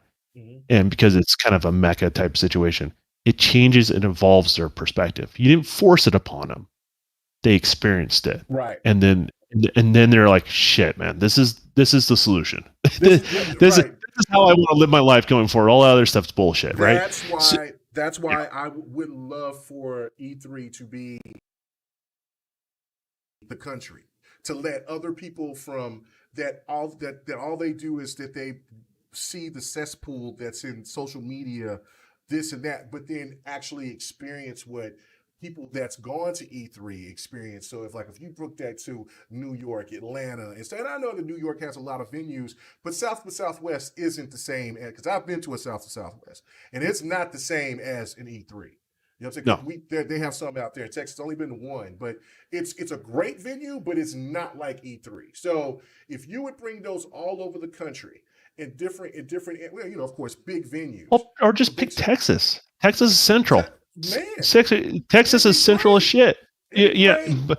but I just don't think I just don't think a lot of the West Coast cats will go for that, and But and no, that's and you're probably and right. that will And be you're the probably push. right. That'll be the pushback, and Yeah, that's the that'd only be thing the that pushback. sucks. Yeah.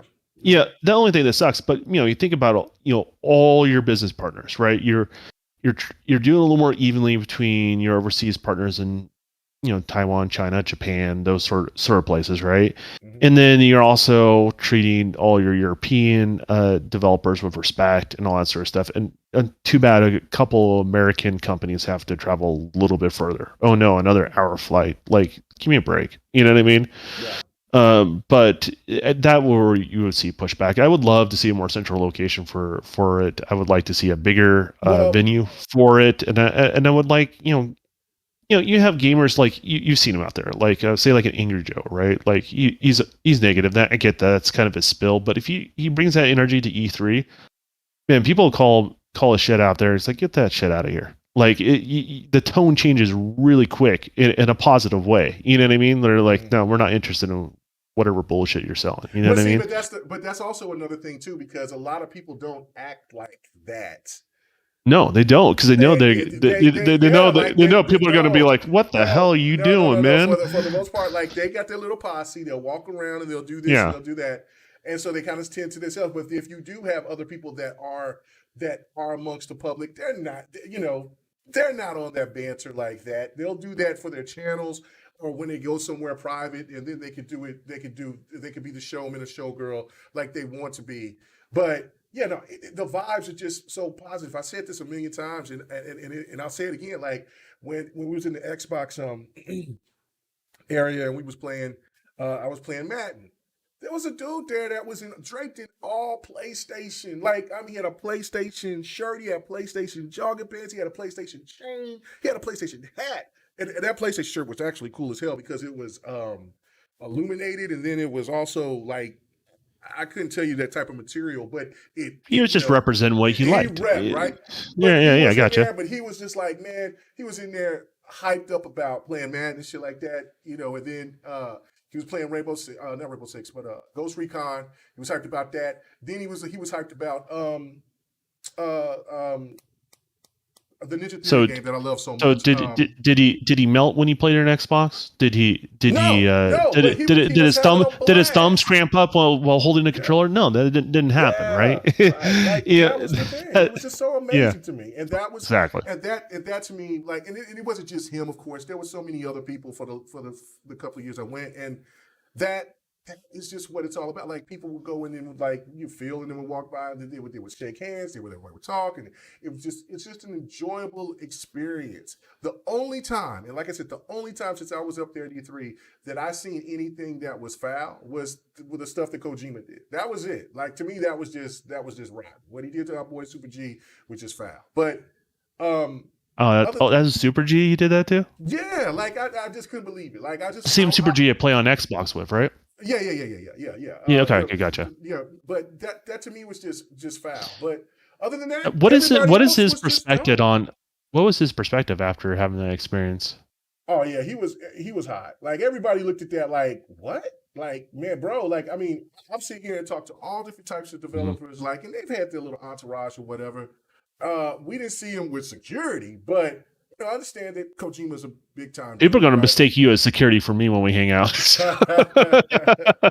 I might have to get you a security T-shirt. I'm going to be a lot smaller. So I mean that. So yeah. I mean. Yeah. But you still tower over me, man. Oh yeah. I'll still be taller, but yeah, for sure.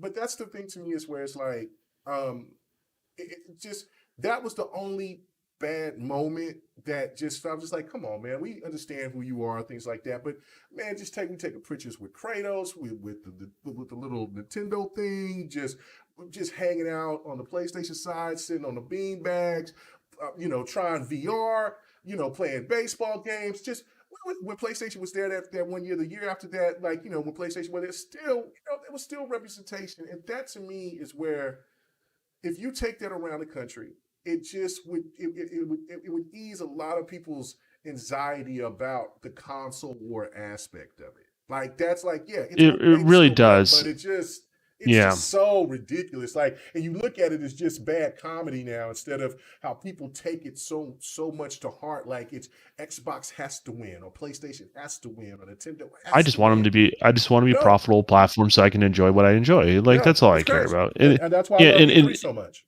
And I want them to bring good value to the market too. So it's not just like them making profit. I want to feel like it's worth the money that I invest into it. As much as I work on the development side too, I'm also a consumer, and so I want to have those consumer experiences like you guys do as well. So yeah, E3 is important. I really wish and it's evolved into something that what it didn't start as.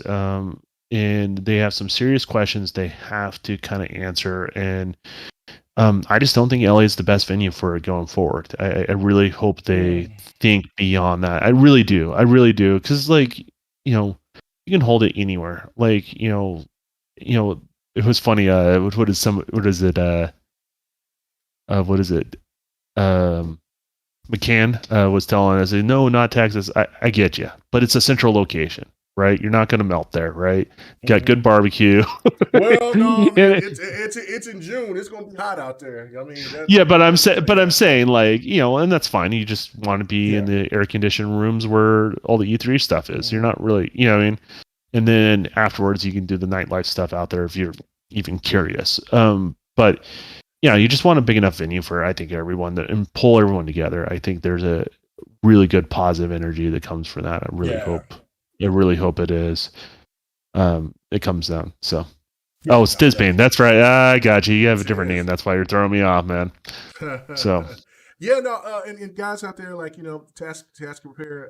Like, I don't know If check your notifications. You know, YouTube always changes to a certain thing, so it is what it is. Check the notifications. Yeah, share it out. Like it. Well, like, dislike, do what you want. But yeah, no, you know what I'm saying. Slap those If buttons. See, slap I those don't even buttons know and if see what I don't even know if happens. those buttons work. So just test them out Yeah, just test the if buttons you out, like. see if they work, man. It'd be great. But yeah, no, okay. So yeah, enough of E3. Let's go on. Okay. Let's talk about let's talk about this Star Wars game that's from Quantum Dream. Okay. Looks absolutely fantastic. Is it the one they teased during the Game Awards? Yes, yes, and Yeah. nobody knew what the hell it was at first. But again, like, it was just like, what is this? And then when you actually seen something that was reminiscent to some Star Wars, then everybody started making theories, and then coming seeing that, like, what, Quantum Dream? Oh, well, now hearing that the game is in development hell, it's having a lot of problems, and so forth and so forth. Um, I have seen that there's been people that's been saying, well, you know, because they left. They kind of went on their own, and they're independent, and they didn't want to be a part of what Sony wanted them to be a part of, because Sony rejected some of their ideas. And so Mm-hmm. now they joined to do this project here. This game is going to be very ambitious for them, because they're not only um, doing what they're doing, but this is a multiplayer game as well. So this Mm-hmm. game visually is supposed to look, you know, absolutely ridiculous, but they're also having tech issues. I think you have a little bit of information about it yourself, but do you think that this game will ever see the light of day, or is Sure. this, or is it that it's because this game is being supported with the Star Wars name, that we'll see it eventually drop, but we might just see it a Well, little bit later? that's the double-edged sword, right? The Right. thing that will help it, it's got the Star Wars name. The thing that biggest Mm-hmm. thing that hinders it, it's got the Star Wars names on it. So there's a little bit different structure within Disney when it comes to things. So for example, their Marvel stuff is all detached, right? Like, people that make the comic book decisions are detached from the movies. The movie people are detached from the game department, and they kind of work independently from one another, right? They're separate entities within Disney that don't really coordinate with each other that much. Kind of the left hand doesn't speak to the right hand all that much. And so there's like a lot of misconceptions on the Marvel side of things like that. But with Star Wars, it's not the case, right? So Lucasfilm basically stopped their game development internally within Lucasfilm, but they still make the calls. Does that make sense? And if anyone's been following what's going on with Star Wars, and there's a lot of rumors, right? But Jon Favreau and Dave Filoni, and you have Kathleen Kennedy, those people have not been on the agreement of where Star Wars goes. And one of the biggest things about Star Wars is, going forward, ever since Disney acquired them, everything they do is considered canon and are consistent with one another. Does that make sense? Mm-hmm. So it's not just like some random standalone story. The story has to coordinate with something they're going to be doing in the universe somewhere else. Does that make sense? And it's all connected in some sort of form or fashion. Where that's not how it used to be with Star Wars prior to Disney purchasing them. There's a lot of all these like random spin-offs, and they were just like, just kind of little different stories told, kind of like how comic books are handled, if that makes any sense. And some stuff was canon, or some stuff was not, and some told the same story two different ways. You know what I mean? Mm-hmm. It was kind of all over the place. But now the grand vision of Star Wars is everything is canon, everything's consistent, from all the game stuff to all the movie stuff and all the book stuff, all the comic book stuff. All that stuff is considered canon. It's tied ever since Disney bought them. And so because of that coordination, because of the higher ups kind of butting heads a little bit, it's going to affect the decisions these game studios can make with basically these story games going forward. And so that can change everything. And you think about how story driven Quantum Dream is as a studio with their last projects, you can only imagine what's going to happen with this. You know what I mean? So, that's just kind of the complication. So if they can get everything at the higher up level of basically Lucasfilm on there, I think it'll be fine. They'll make it through it. They'll get the funds, and they'll it helps build up the franchise. The franchise is bigger than just one game, right? So Right. right, Right. so that's kind of the thought process there. But they have to. The management has to get the upper stuff level, and what people don't realize, there's a lot of movies and shows being canceled left and right on the Star Wars world. That's how much infighting there is. Like, Kathleen Kennedy, I think, had a lot more oversight than she does now. And regardless of how you feel about the steps she has done in her career, has led to less trust with money, less trust with the franchise. So that's a big deal. So all Star Wars stuff is in flux right now. I mean, that's what's going on. I'm over here reading Six Layer. What laughing at what you were saying?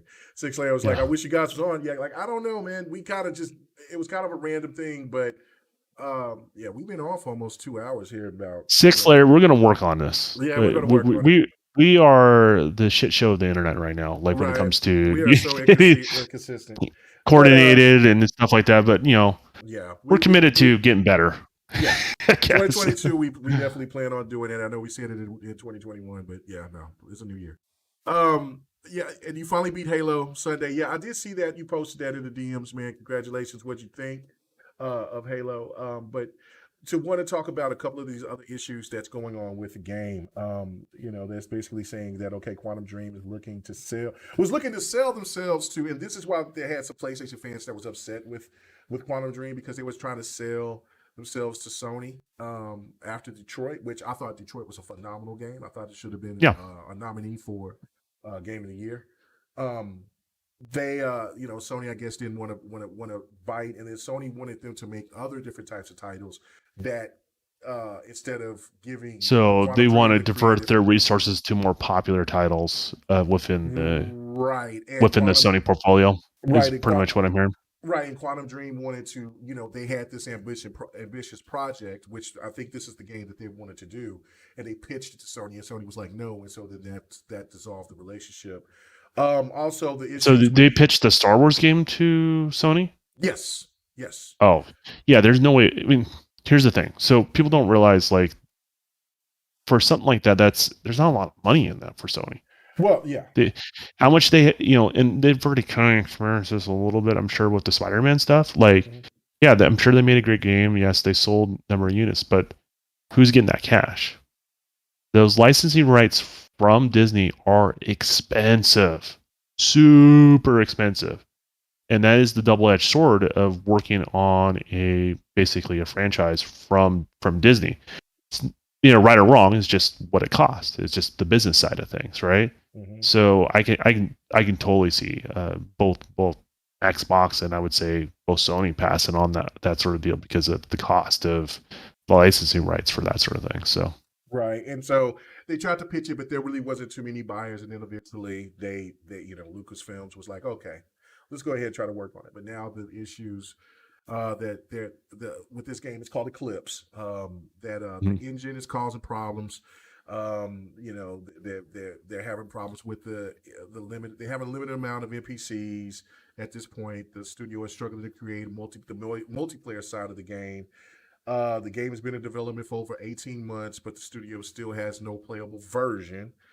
And, of course, they got staffing problems, and due to the allegations that they were having a few years ago. Oh, yeah. That always leads to staffing issues. And it puts a kind of a black mark on the studio, because then, I mean, I've had the conversation with you about Activision. We're like, what studios would I never take Activision stuff 2 or 3 years ago, right? 2 or 3 years ago. I was like, what? Yeah.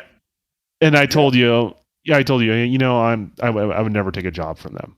And there was a couple other studios I mentioned. I'll just keep that on the low key, but I would never work for them because there's a black mark there. Like, I don't want to work in that environment. I don't want to be associated with that shit. I work too hard to be associated with shit that I'm not involved in. You know what I mean? Like, I just don't want to be dealing with that shit, right? Mm-hmm. And so that puts a black mark on them, right? It could be one bad outlier within a company that tarnishes the whole entire company, which is kind of scary. But that's more or less what's kind of going on. So I can see that leaving a black mark for them. Why would I want to go work for them if they kind of have this sort of attitude or mentality? No, And it's all you can do is I judge agree. from a distance, right? You Mhm. talk to your peers within the industry, what they've heard, stuff like that. It's all rumor mill stuff, but it really does affect, the want to have someone to work there. So yeah, acquiring talent, they probably have to pay a premium for people to take a chance on them. So Right. that costs even more, right? Like, that's the harsh reality. So it's unfortunate, but it is what it is. Now, this is one thing too that gets me that cracks me up because we hear okay, a Naughty Dog Naughty Dog was having development hell with The Last of Us 2. Halo having development hell, or I should say 343 was having development hell with Halo Infinite. Then we've heard other companies, of course, or studios having development hell. Just hearing about, Mm-hmm. matter of fact, I think the latest one before they dropped more information was the studio that made Dying Light 2. They were going through development hell. Mm-hmm. And then all of these games are out. These games are working fine.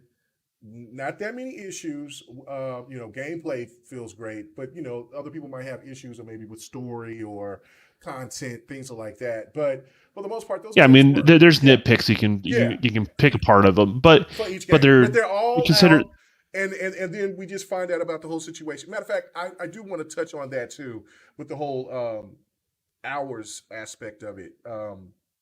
With what was regards to what they showed on what they talked about on Dying Light 2 about the 500-hour situation. But all these games are now they're out, or they're going to be coming out, and all of this talk about development hell, this and that, this and that. I think every studio goes through some type of development hell.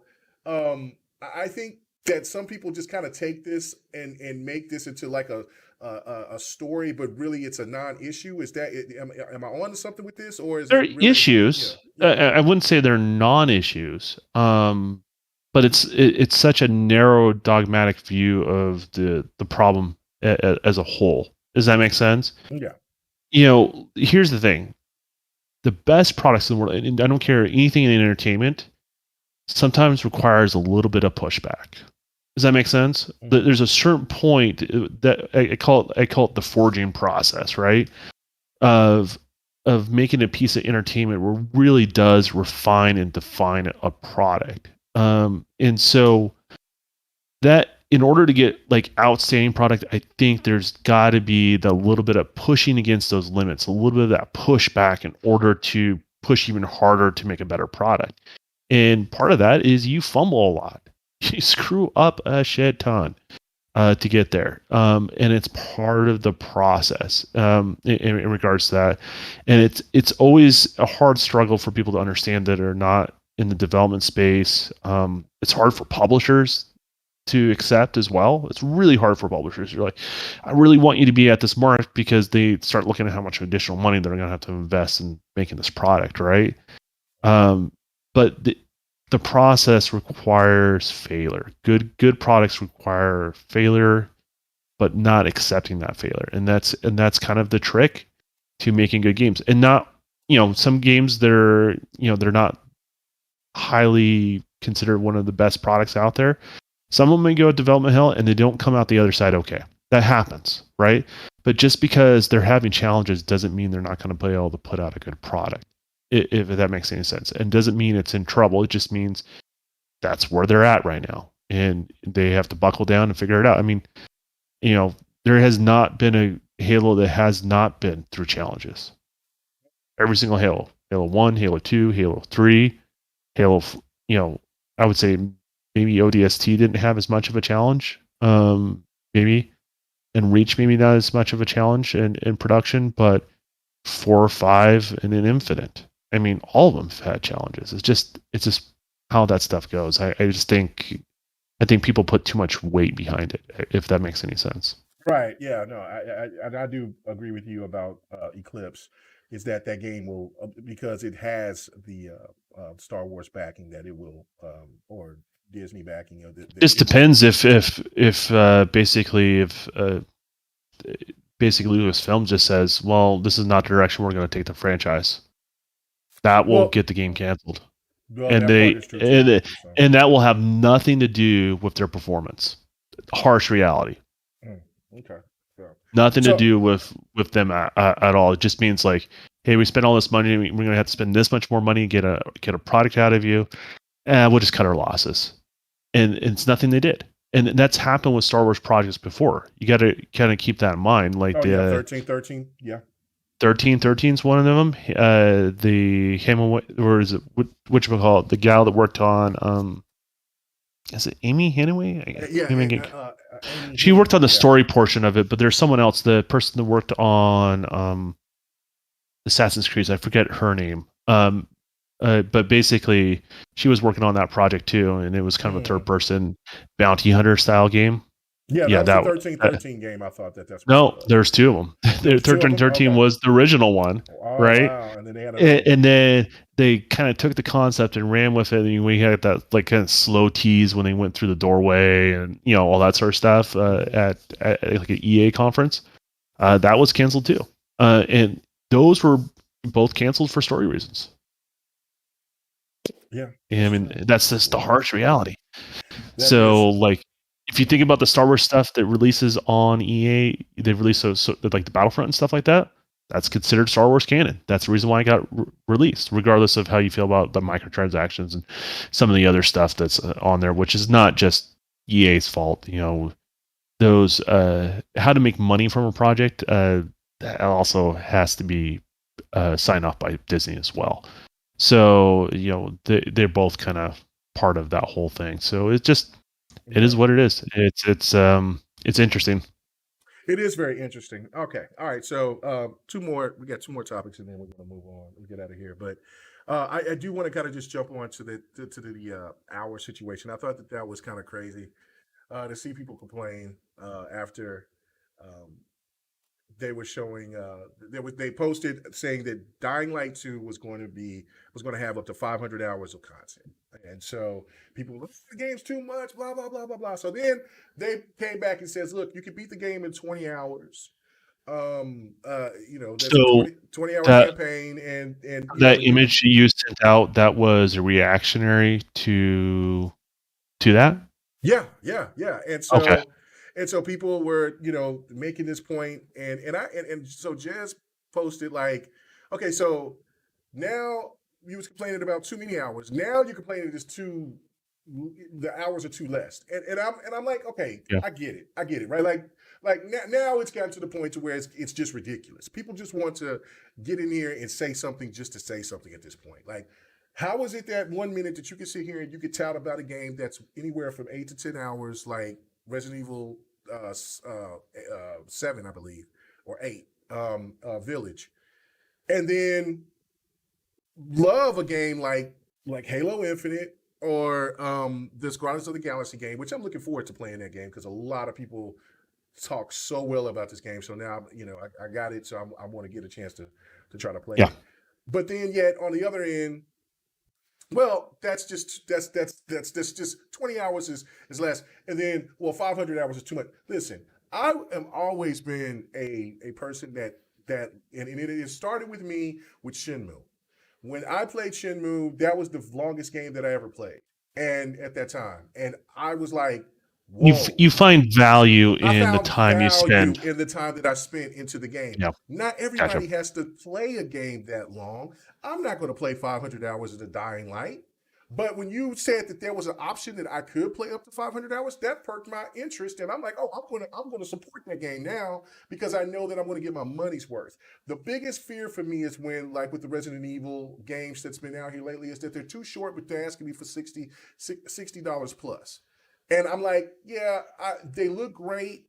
That the nostalgia would definitely come back. I would like to play them again. And then especially with this new game, but no, the price got to be right for me. So I'm not going to spend that type of money for that type of game. Now I know I'm just one person, but there's a lot of people that feels the same way. I got so much value out of The Witcher 3. I got so much value out of playing the Mass Effect collection. And I put hundreds of hours into that. Like I just beat Valhalla. I put close to 160 hours. I still got to do two of those. I got to do the Paris expansion, You and have I to got to go do the to a druids. whole island you Right, skipped. right, right. So I'm probably going to be like I did. I'm not going to probably be as crazy as I was with Odyssey by putting in 300 or Witcher putting in close to 500 hours, but I'm going to put anywhere from maybe 2 to 250. And so that to me is good value. I'm not going to go any further than that, but I got my value. So if you play a game that gives you an option to where you could play 20 hours and then you're done, you got your money's worth, that's a win. If you play a game that gives you like the gunk that was about 8 9 hours, 6 to 9 hours, and you're content with that, that's great. But I think overall, why would anybody complain about a game trying to give you more content at a $60 or $70 price range? I don't know. Do you feel the same way do I feel, or do you feel kind of like what the people that were complaining about, like that's just too much content? Well, I mean, I don't know. I don't make a big deal out of it. Right, I guess, right, right. Like, yeah, right. yeah, Like if it's something like I don't want to invest that much time, I just like pass. Like tell me how much you like it after you're done. I'll see you right, after those 500 hours, and right, and right. I don't have a shortage of things to play as a gamer that I enjoy. So like I'm not really that worried about it, and I'm not invested in the franchise in that sort of form or fashion. But I feel like there's this situation where poor communication is on both sides. Mhm. Absolutely. From the publisher side of things and in the developer, and I would say the gaming community. We talked about this where people say things to get attention, right? Say things to be right, and then argue a point to show, hey, this is my position. Where I'm more interested in is I don't have any problem with a valid opinion that's out there as long as it's a valid opinion. But I want people explain where they're coming from, right? And the reason why that's so important amongst gamers is I don't think gamers are talking about the same thing when they say the same things. Does that make sense? Mm-hmm. And they don't have enough respect for one another when they want different things, right? We talk about gaming communities and all this stuff, and that's all hyperbole. Until you're truly including people, you don't have a gaming community. You just have an echo chamber, right? And then that's what you have is this echo chamber of gamers that will push some things. I want everything to be open world. Okay, you got it. Got open world, and then people are just like, well, there's not enough value unless it has X number of hours. Well, is it X number of hours or is the quality of the hours? Does that Mm-hmm. make sense? Right. Right? And they're two different things, right? And since the conversation is not happening, right? You say, you find in a certain amount of hours. So you're talking from a perspective like, I don't care what the content is, just give me something to choose and give me enough of those things that I enjoy that then I'll be happy, right? Other people are like, man, this is just all busy work and I don't find any enjoyment out of it, Right. right? Right. But but but they say they want open world because there's certain things they like about open world games, but they're not talking about the things that maybe just don't resonate with them.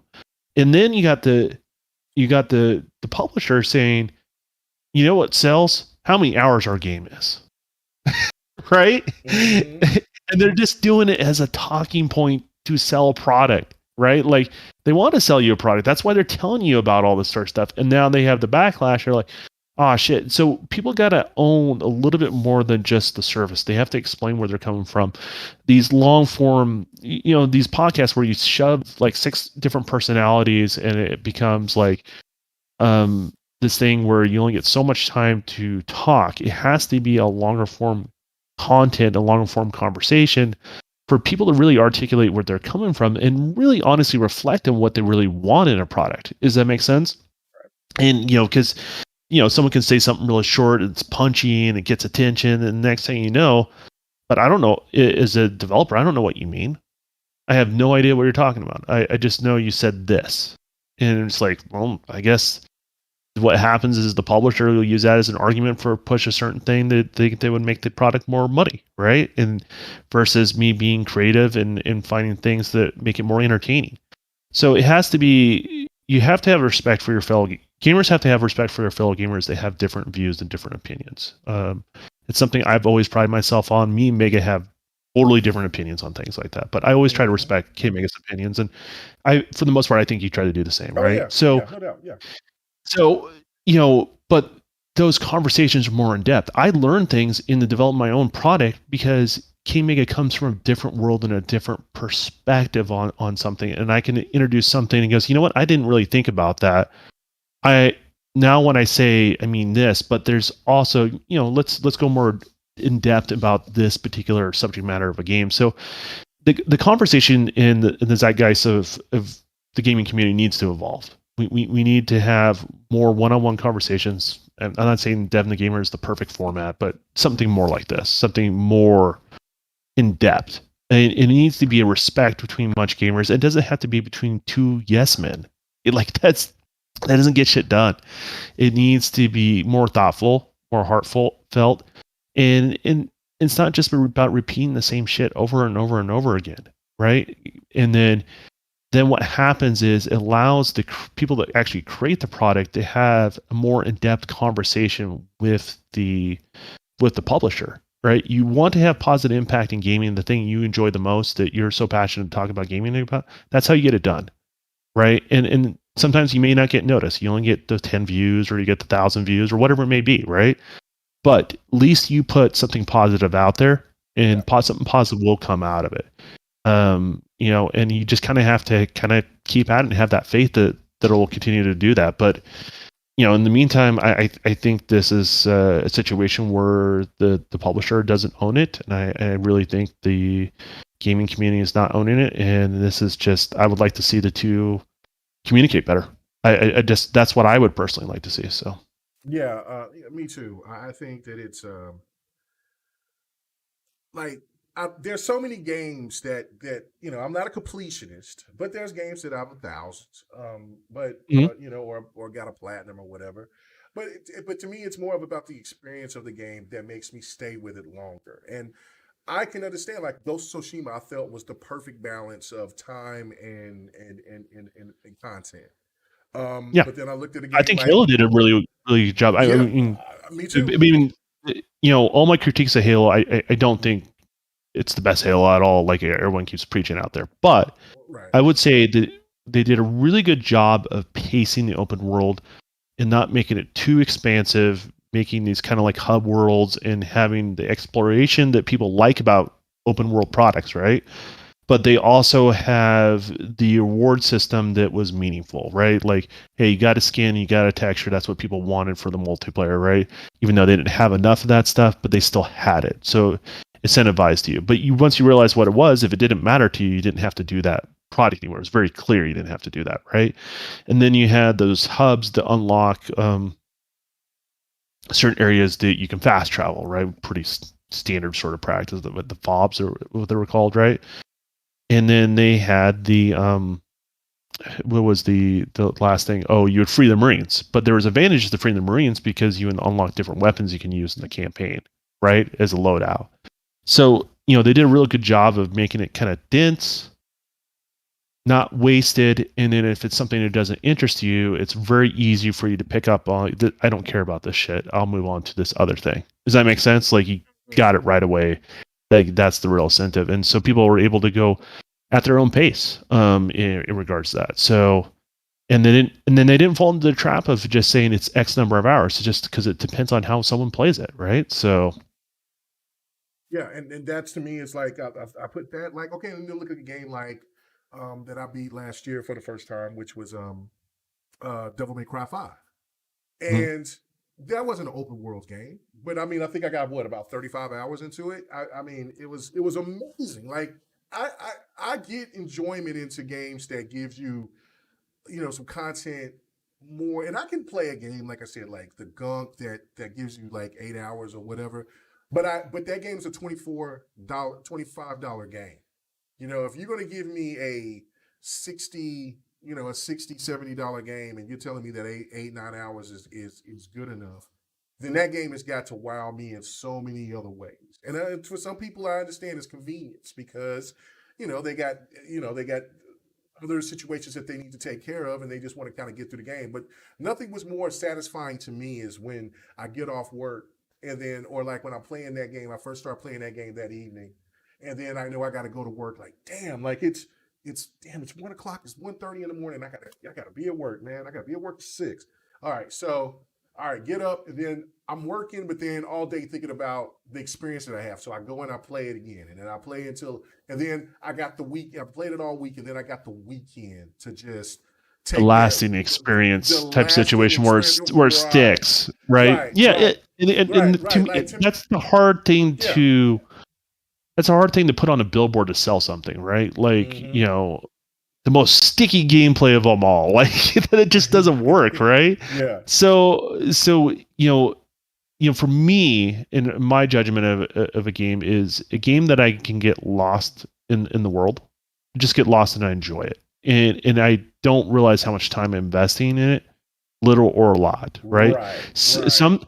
Sometimes when a game feels short, it sometimes it's a good sign of that game is that damn good, That right? damn good. Like, Yes. yeah, that damn good.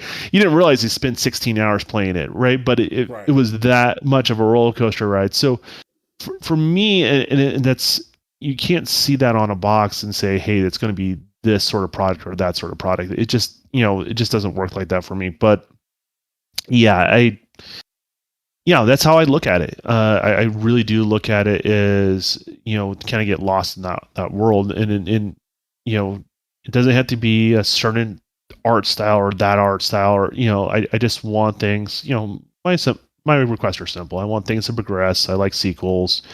I like new IPs, that sort of thing. And it's always got to play better than its predecessor, right? Like if it's a sequel, in regards to that. But if I feel like I'm just doing chore after chore after chore after chore, and it feels like it's a necessary part in order to be able to get further, like let's say Dying Light, and I'm not saying this is gameplay mechanic, but it's just hypothetical because I've never played a Dying Light. Let's say I got to do all these extra things just to unlock a weapon I can craft, right? And those things are not enjoyable, right? And so I'm going to start judging that game from that enjoyable perspective, that I got to do this other thing I absolutely hate, and then I can't skip, right? And so that becomes an issue. I think that's a bad game design when it comes to an open world, right? You want to give people a reason to want to do those things, and if they're not wanting to do the things, you are failing at your job to entertain.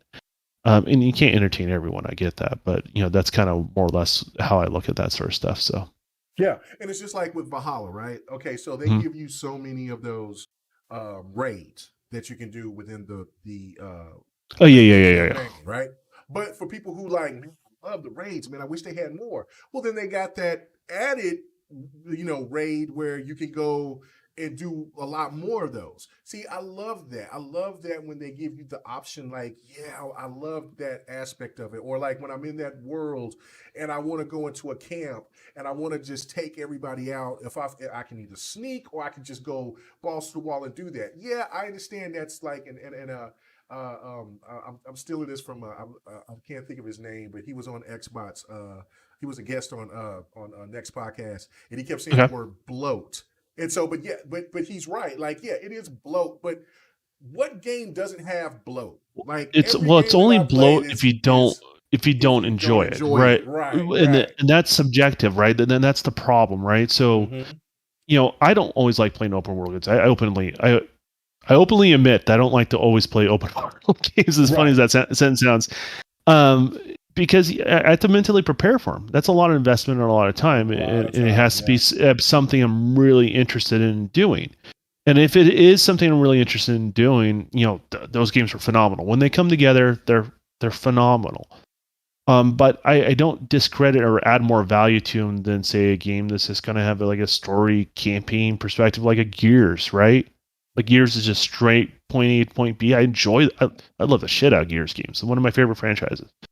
In regards to that, so it's just, you can't. I don't know if you can put value on a certain hour amount, right? Like there's a minimum standard, which I think is like an 8 to 12 hour minimum experience, right? The question is the additional content worth the time and effort? Do you find it enjoyable? Is the world interesting to explore, or is it just bland and boring? It's the same thing over and over and over again, right? So there's a lot of aspects to this, and I don't think you can just put hours on a box and say that's a good game or a bad game. I don't think that really applies. I think it's there's a lot more to games than just that. So I totally agree. All right. Okay. One last one, and this could be really brief because I don't like talking about sales numbers anyway, but um Xbox is there was something that was posted today that Xbox has sold around 12 million or shipped 12 million. PlayStation is sold or shipped 13 million. mhm. And then again, there's certain people that's come out and made this point of saying, well, PlayStation should be around 16 to 18 million because that was just a couple of months ago. They were saying they was at 13, and then listen, There's reports. there's Yeah, there's reports at reports or different whatever. times. Yeah. Yeah, exactly. Okay, gotcha. But the major point that and the only question I'm asking you is this: is that how this reminds me of the Nintendo Switch from Wii U when it comes to Mhm. Xbox. From that generation when Nintendo had to where people thought Nintendo was dead in the water to now look at what they're doing with the Switch.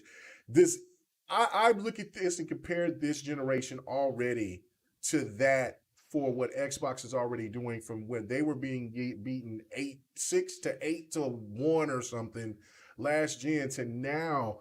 Even if Xbox, because I mean what you said earlier was that Xbox is ahead of the game. People just don't know it, Oh yeah, and or to from these numbers where that's people are how thinking that's how like publishers are looking at it.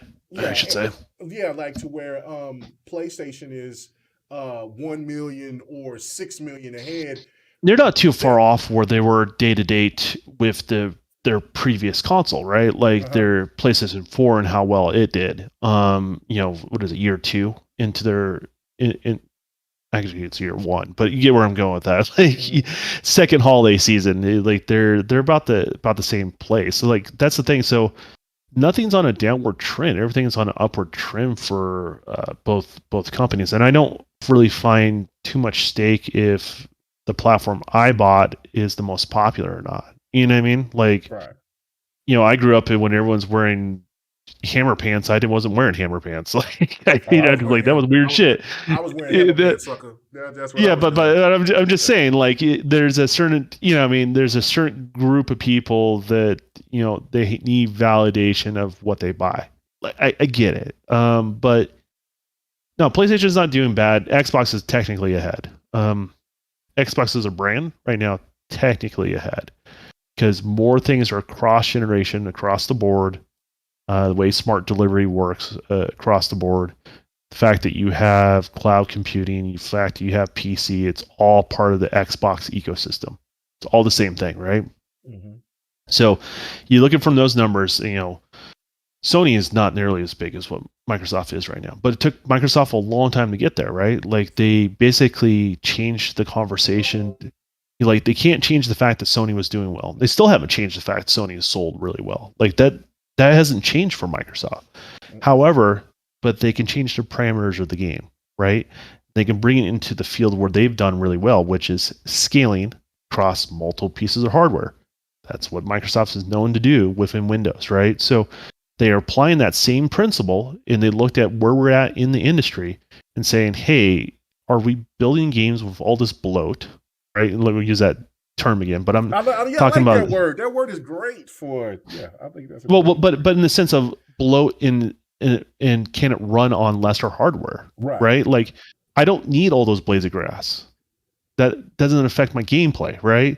I don't need this texture resolution. It doesn't affect my gameplay. I don't need this physics of this flag moving, so I can scale all those things back. It doesn't mean the people that are on the more expensive hardware won't go without.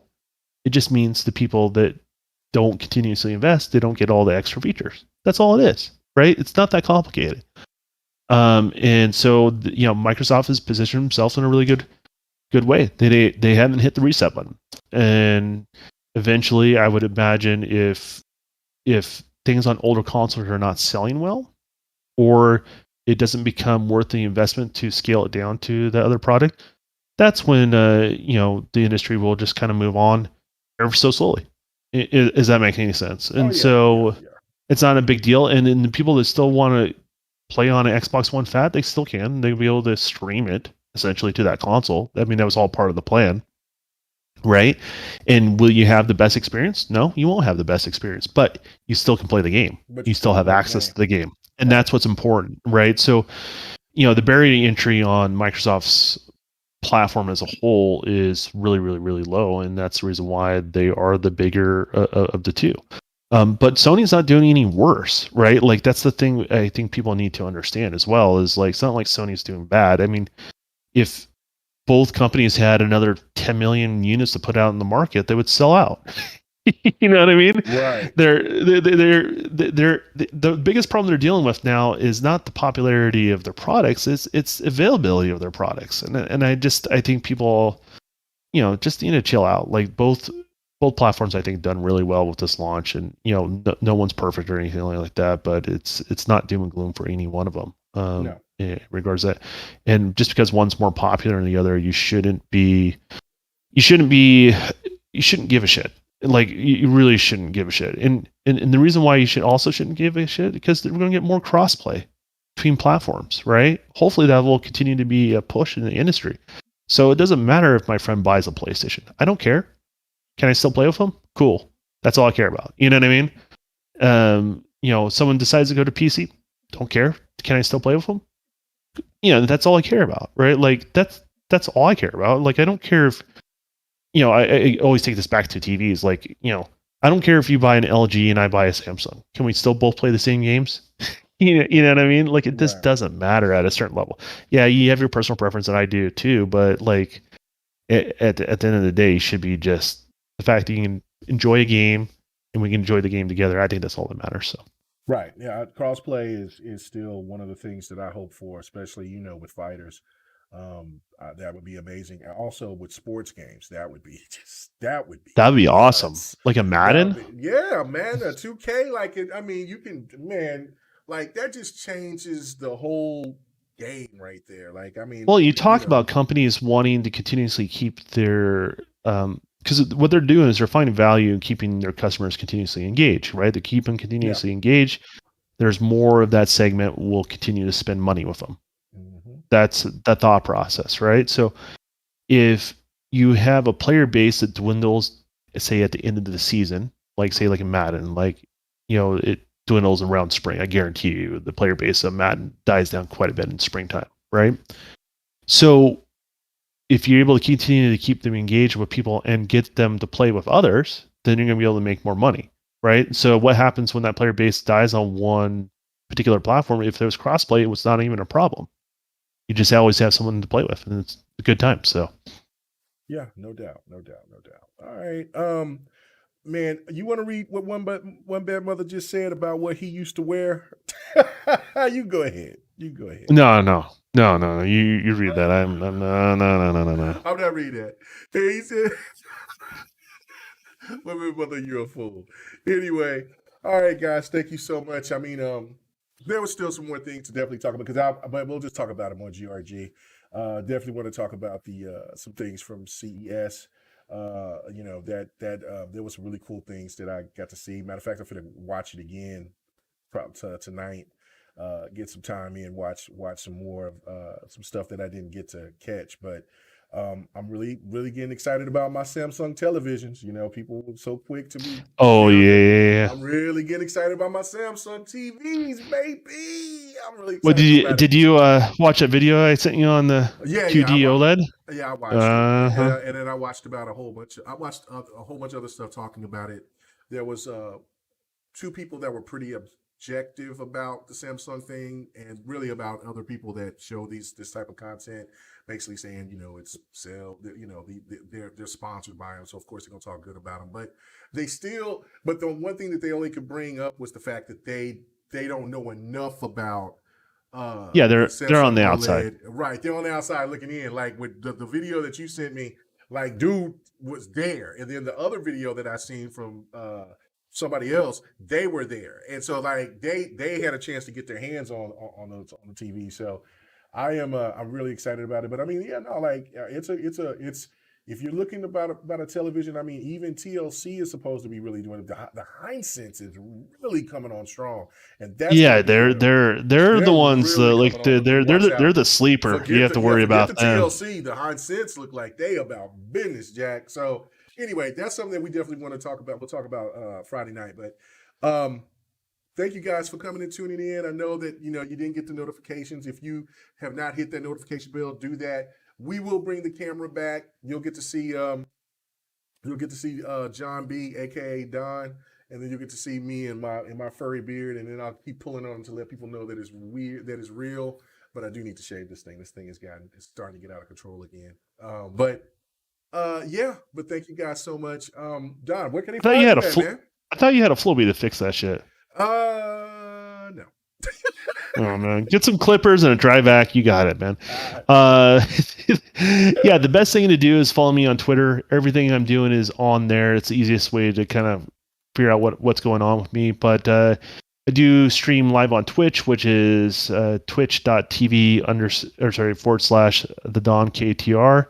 And then I also have a YouTube channel for streaming as well, which is independent from my other YouTube channel, and that one is Dawn Gaming Live. So whatever platform you prefer watching me, if that's your type of content you're interested in, they'll be at both locations. The YouTube content is going to even get even a better quality because they don't have a limit on bitrate, so I'm going to be able to really kind of push that as a priority as far as the quality of the stream. And then going forward, the standard YouTube channel, those who have been subscribed to, that stuff will be relaunched this month. Basically, I was just talking to Megan. We have a lot of content planned to go on there. I have a schedule, so things are continuous.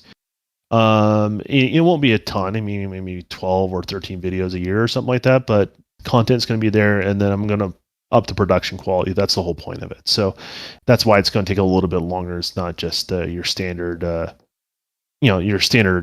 guess, gaming YouTube content if you see out there. So, yeah, that's the end goal, guys. Yeah, no doubt. And then for me, I have started a new Facebook channel, page, which is just K Mega GRG. You know what I'm saying? Oh, I thought it was Hammer Toe Yeah, Facebook. no hammer toes, baby, no hammer toes. Anyway, but no, yeah. So if you guys want to come and check that out, I'm going to put that in the description or whatever. I'm putting a lot of content on there, to where you can see me doing stuff on Twitch and on just like doing the podcast stuff like that for people to join in. If you want to put gaming news and your channels, if you got a channel or just want to talk about gaming and stuff like that, you can come and do it. I revamped it, changed it up. Yeah, y'all can definitely come and join and act a fool with that. Have a good time. I will be doing fight night Sundays on, and I the playoffs is now here, so we won't be having real late night football games. So I will be doing fight night around 9:30 p.m. Central Time. But I will also do fight night again during the week. So I'm thinking Wednesday evening. Not late night, but we'll do fight night during the evening. If I could try to get linked up with my boy Yobi or somebody else, or regardless, if I could just play by myself. But fight night, we'll do fight night again. Well, I mean, twice a week. The rule is if you're playing fight night and you have the game, you can play. Just don't bring wild shit in, right? Right, yeah. So that's one of those few things that you allow the community to join you, and people always kind of ask for that sort of stuff. But that is the time for that. So. Yeah. So and I'll kind of test the times to see what's good for other people when they want to come in and when they can. But yeah, we'll be doing fight night twice a week now. And then you'll just see me stream more GRG Friday nights. Next podcast on the Xbox 448 channel on Thursday nights. So yeah, and then Devin the Gamer will get back to doing every other week. Bi-weekly, so, yeah, bi-weekly, and then like I said, the camera will be on. So yeah, more content coming from me for sure, man. I'm not going to be holding back this year. I got the time to do it, so might as well. So thank you guys so much for coming and hanging out with us. I'm pretty sure that there's some other podcasts going, and then shit, it's getting close to my Rachel Maddow time, so I got to get the hell out of here. Everybody have a good one, man. Appreciate it. Follow and sub me and Don. Look at the links in the description for everybody that's in there. Just go sub and follow them as well. You know what I'm saying? A lot of love and support, man. Let's do it. Let's have a great 2022. All right. We out. Peace. We need a little outro, don't you think? We don't have no outro music. Yeah. Yeah, We need Like a beatbox? Should we start beatboxing when we? Yeah, go ahead. Let people hear. No, I don't. I have to practice first, man. You can't put me on the spot. Anyway, all right, guys. I'm Peace. gonna have to YouTube how to beatbox. Oh man.